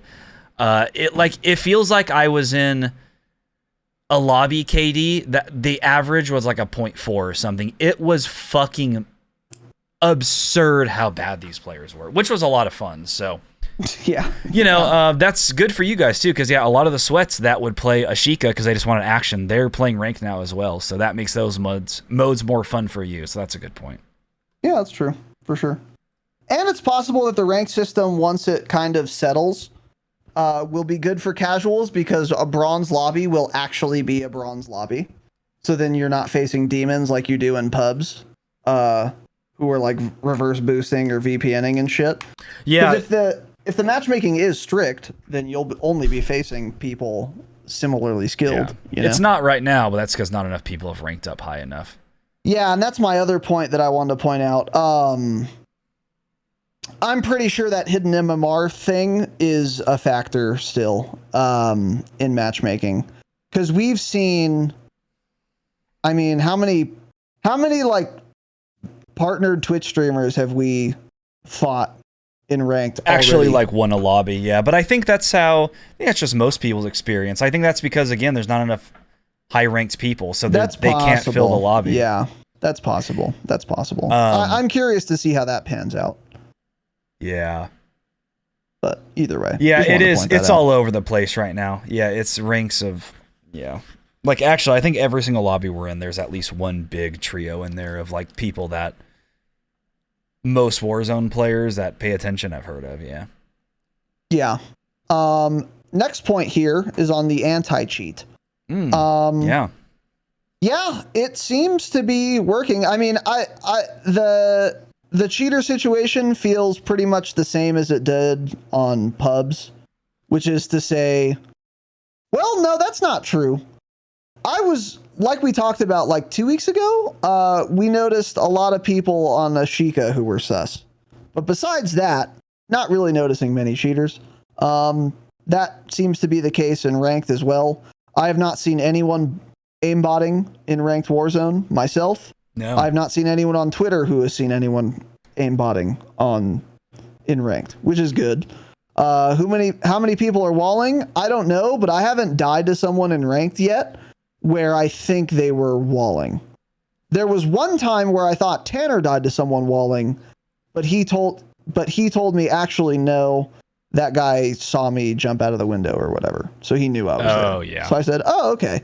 Well, in that case, yeah, maybe the anti-cheat has been beefed up. They did say that they have updated Ricochet in conjunction with releasing Ranked, which was a possibility we had floated before the update, that maybe they're just letting people kind of hack to collect data right now. Maybe that was true, and they've deployed, a bunch of countermeasures, and there are fewer cheaters. But yeah, I haven't noticed anyone walling. Maybe they are, but I haven't noticed it, which is nice. And no one's aimbotting. You'll get caught, which is a great improvement over Warzone 1. I'll take it. So yeah, for sure. Yeah, I haven't seen any obvious people in my lobbies or clips either. Yeah. I wonder if like engine owning hasn't updated yet or something too. Maybe that's something to do with it, because they're usually now not ready like day one, and they'll usually like tweet something like it's updated, you can use the MW cheat. So that could be why too. Maybe that's possible. They have to hack Hopefully the Ricochet not. system and figure out how it works first. But yeah, for sure. So closing out, I want to say this. Likewise, exactly as suspected, as we both said, this is not a surprise, but it is in fact 10 times more annoying to die to dumb shit you shouldn't have died to when you're playing ranked than it is in pubs. So on the one hand, ranked is a lot more fun than pubs, because when you win, you're actually earning something for it, and it feels really good. But on the other hand, when you die because you didn't hear someone you should have heard or something, it is 10 times more frustrating than pubs. Because in pubs, you'll get annoyed because you wasted your time. But in ranked, you'll get annoyed because you're losing SR or losing out on an opportunity for more SR that you now are deprived of. I have the perfect example, and this is going to make me stream every time I play now, just so I can record moments like this. We were fighting noobs, rated, and someone else or whatever. I don't know. I don't think it was literally them, but they were in that lobby. We were fighting a team but kind of by Tarak, just a random 2 buildings. I'm on the roof of one of the buildings. I was sniping yesterday, so I was sniping. And we were in a gunfight with some other team. And, I'm on the roof. It's a very small roof. It's like literally 2 stories. We're all fighting. And because it's ranked, we're like calming a lot. So we're in Discord and we're like constantly like, oh, the guy went left. He went right. Look at blue ping, blah, blah, blah. So there's a lot of comms going on. But still, I can also hear my gun shooting, and that's, to be expected. So anyway, and I'm like, trying to get this headshot on this guy.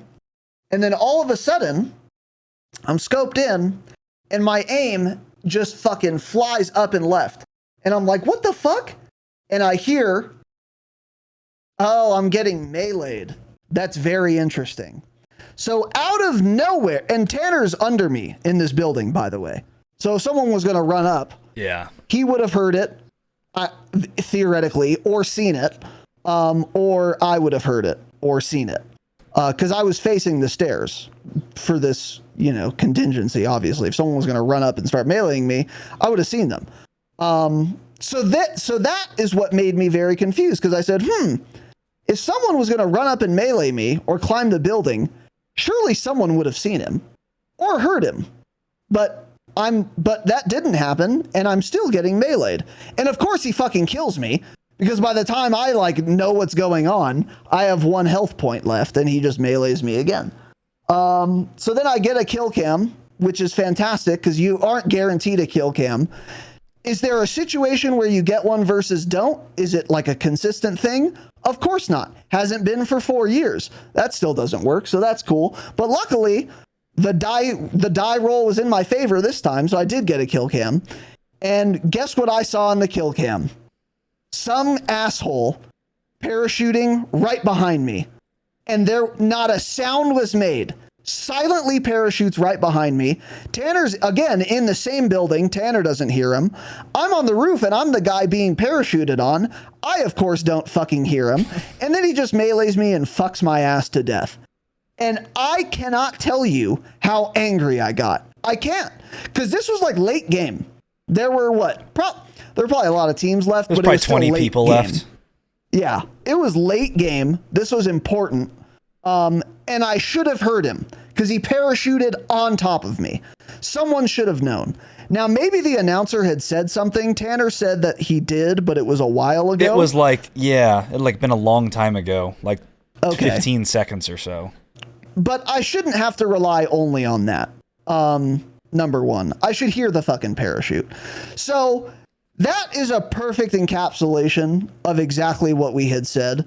It's going to be a lot more annoying to die to dumb shit like that you shouldn't die to when there's rating on the line. I was furious. I mean, just apoplectic. I can't describe to you how fucking annoyed it was. And of course it was the parachute one, which is my pet peeve in particular, that you can't hear parachutes and it happens in ranked late game. God damn it, it made me mad. Yeah. So that's the thing about this update. It was really good. There were a ton of very solid changes that massively improved the Warzone experience, ranked or otherwise. The balloon change, very good. The static buy stations, very good. Unlimited UAVs, good. And a bunch of other things. You know, sniping being able to one-shot now, good. Ton of good changes that came with Season 3 and with this Reloaded update. But no matter how many good things are added, it barely matters when I die to someone parachuting on top of me that I don't hear that I should have heard. It barely matters when I get killed to a precision airstrike inside of a 10-foot reinforced 4-corner wall steel fucking Kevlar building. Or if I dev error and lose ADSR and can't reconnect, and or my teammate disconnects in the pregame lobby and I can't back out, even though they said I could in the patch notes, Infinity Ward lying again. These types of bugs and features are incredibly, incredibly frustrating. And it is hard to enjoy the ranked mode. And it's hard no matter what good changes they make. They almost don't matter when you can't hear footsteps or parachutes. They almost don't matter when you die to precision airstrikes inside of buildings.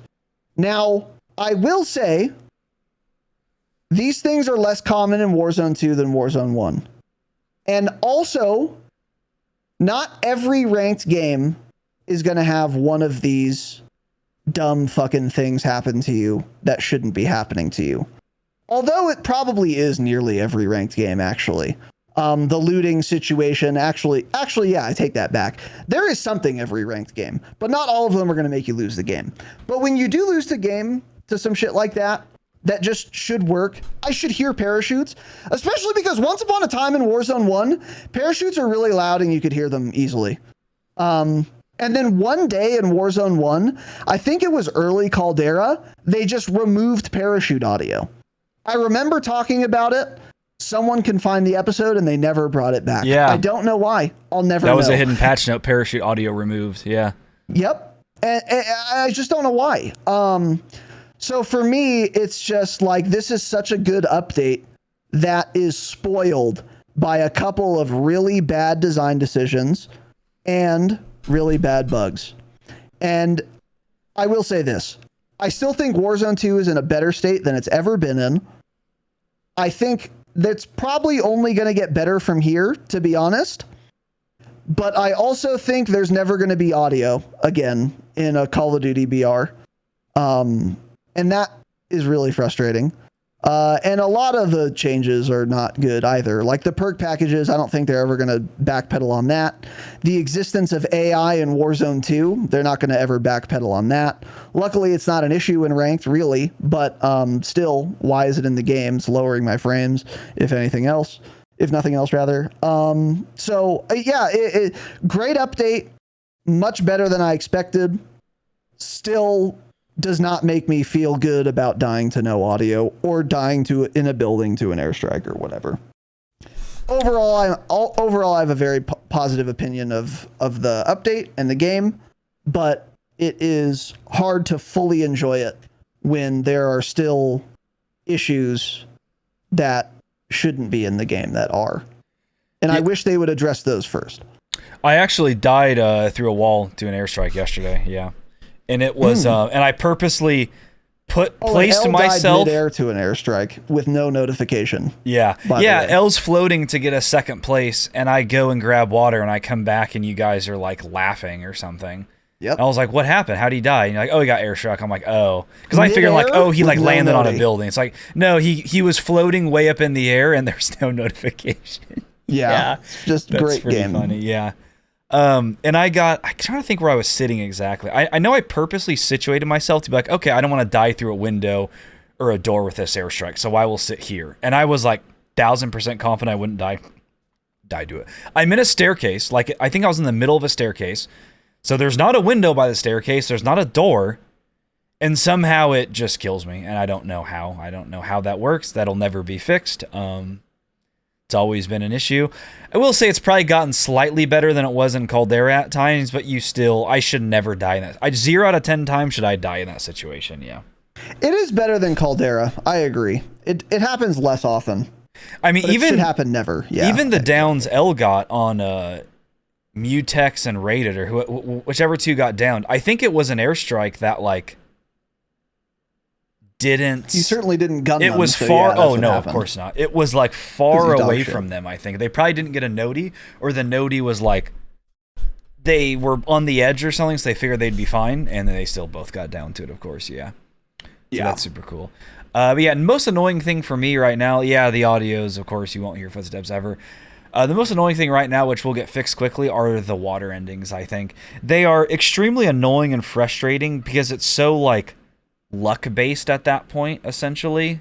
Not really much skill involved, but it's very, very annoying having that many water endings. Like, I'm okay with it occasionally, I guess. It kind of mixes things up, but right now, like, actually 7 out of 10 endings are directly in the water. Maybe 8 out of 10 endings. Yeah, that's insane. That's the most frustrating thing for me right now. But overall, I've been doing very well in ranked in terms of placement. Could we play more aggressive and get more kills?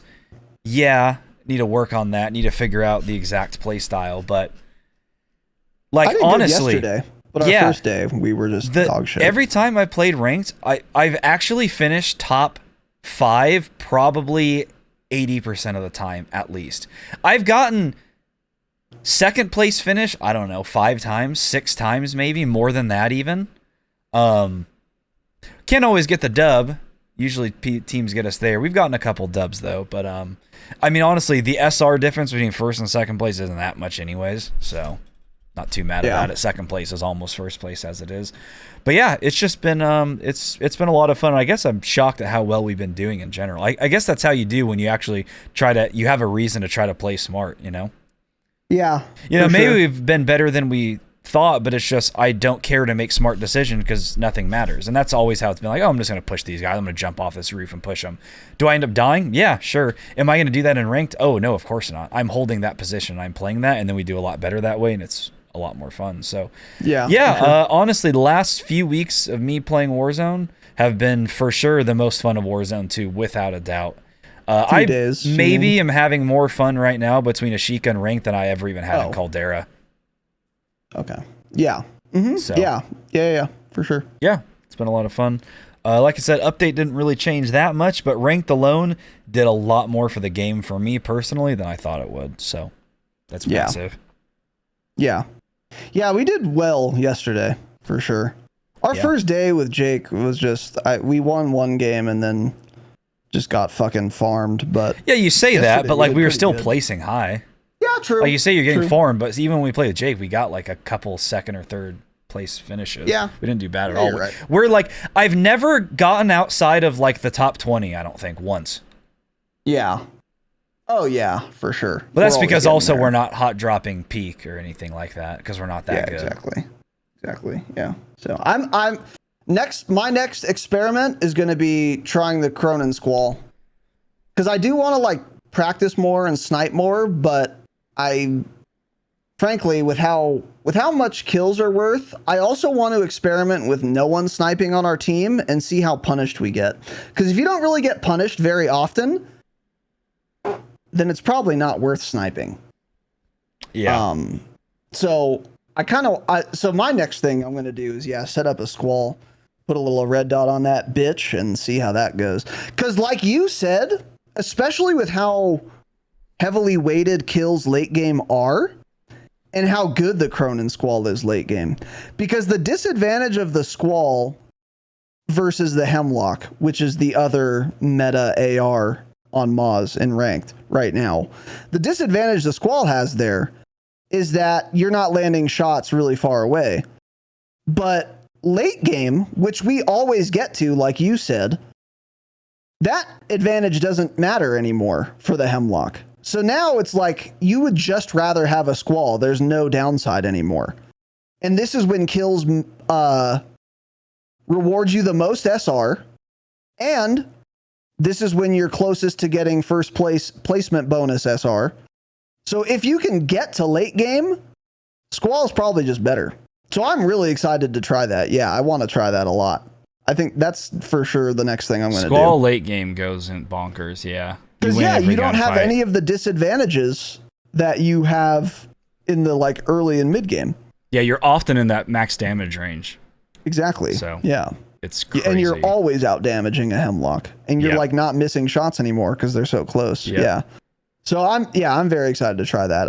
I would encourage all of you who play ranked, if you're getting to late game, use a Squall, and maybe even if you're not getting to late game, try the Squall anyway. Because it's not like it's unusable far away or anything, you know? Yeah. You just might want to get in closer or wait to shoot a little longer. And regardless, I think most of you should be able to control it and use it on a Sheikah if that's what you're playing. If you're using the Hemlock on a Sheikah, I think you're making a huge mistake. Try the Squall. There are a couple builds in the Discord build channel now. I think I posted my updated one that I personally made, and it wasn't Jake's build. It was my build. So yeah, maybe try one of those out. See if you like it. Yep.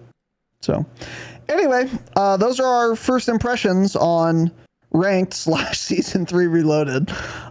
We have a lot more to say on this. We have a lot more playing to do in addition to recording to do. So, and the game will change as well. So, Saturday episodes are going to go crazy for the next couple weeks, and Patreon bonus episodes are going to go giga crazy for quite a while. We have a lot of really exciting content to record on Patreon for our bonus eps. So if you were considering doing that, particularly if you're a ranked Warzone enjoyer, there's never been a better time than now, because we're going to be talking a lot about that and getting into really a lot more granular detail than we probably will on Saturdays in general. So if that interests you, if ad-free episodes interest you, if early access audio interests you, and if other things interest you as well, patreon.com/thedropshot.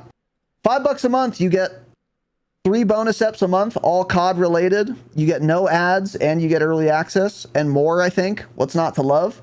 Or if you even just wanted to support the program and you don't give a fuck. Patreon.com/thedropshot, best way to do it. Thank you for watching and listening. Let us know your thoughts and stay humble. Stay humble.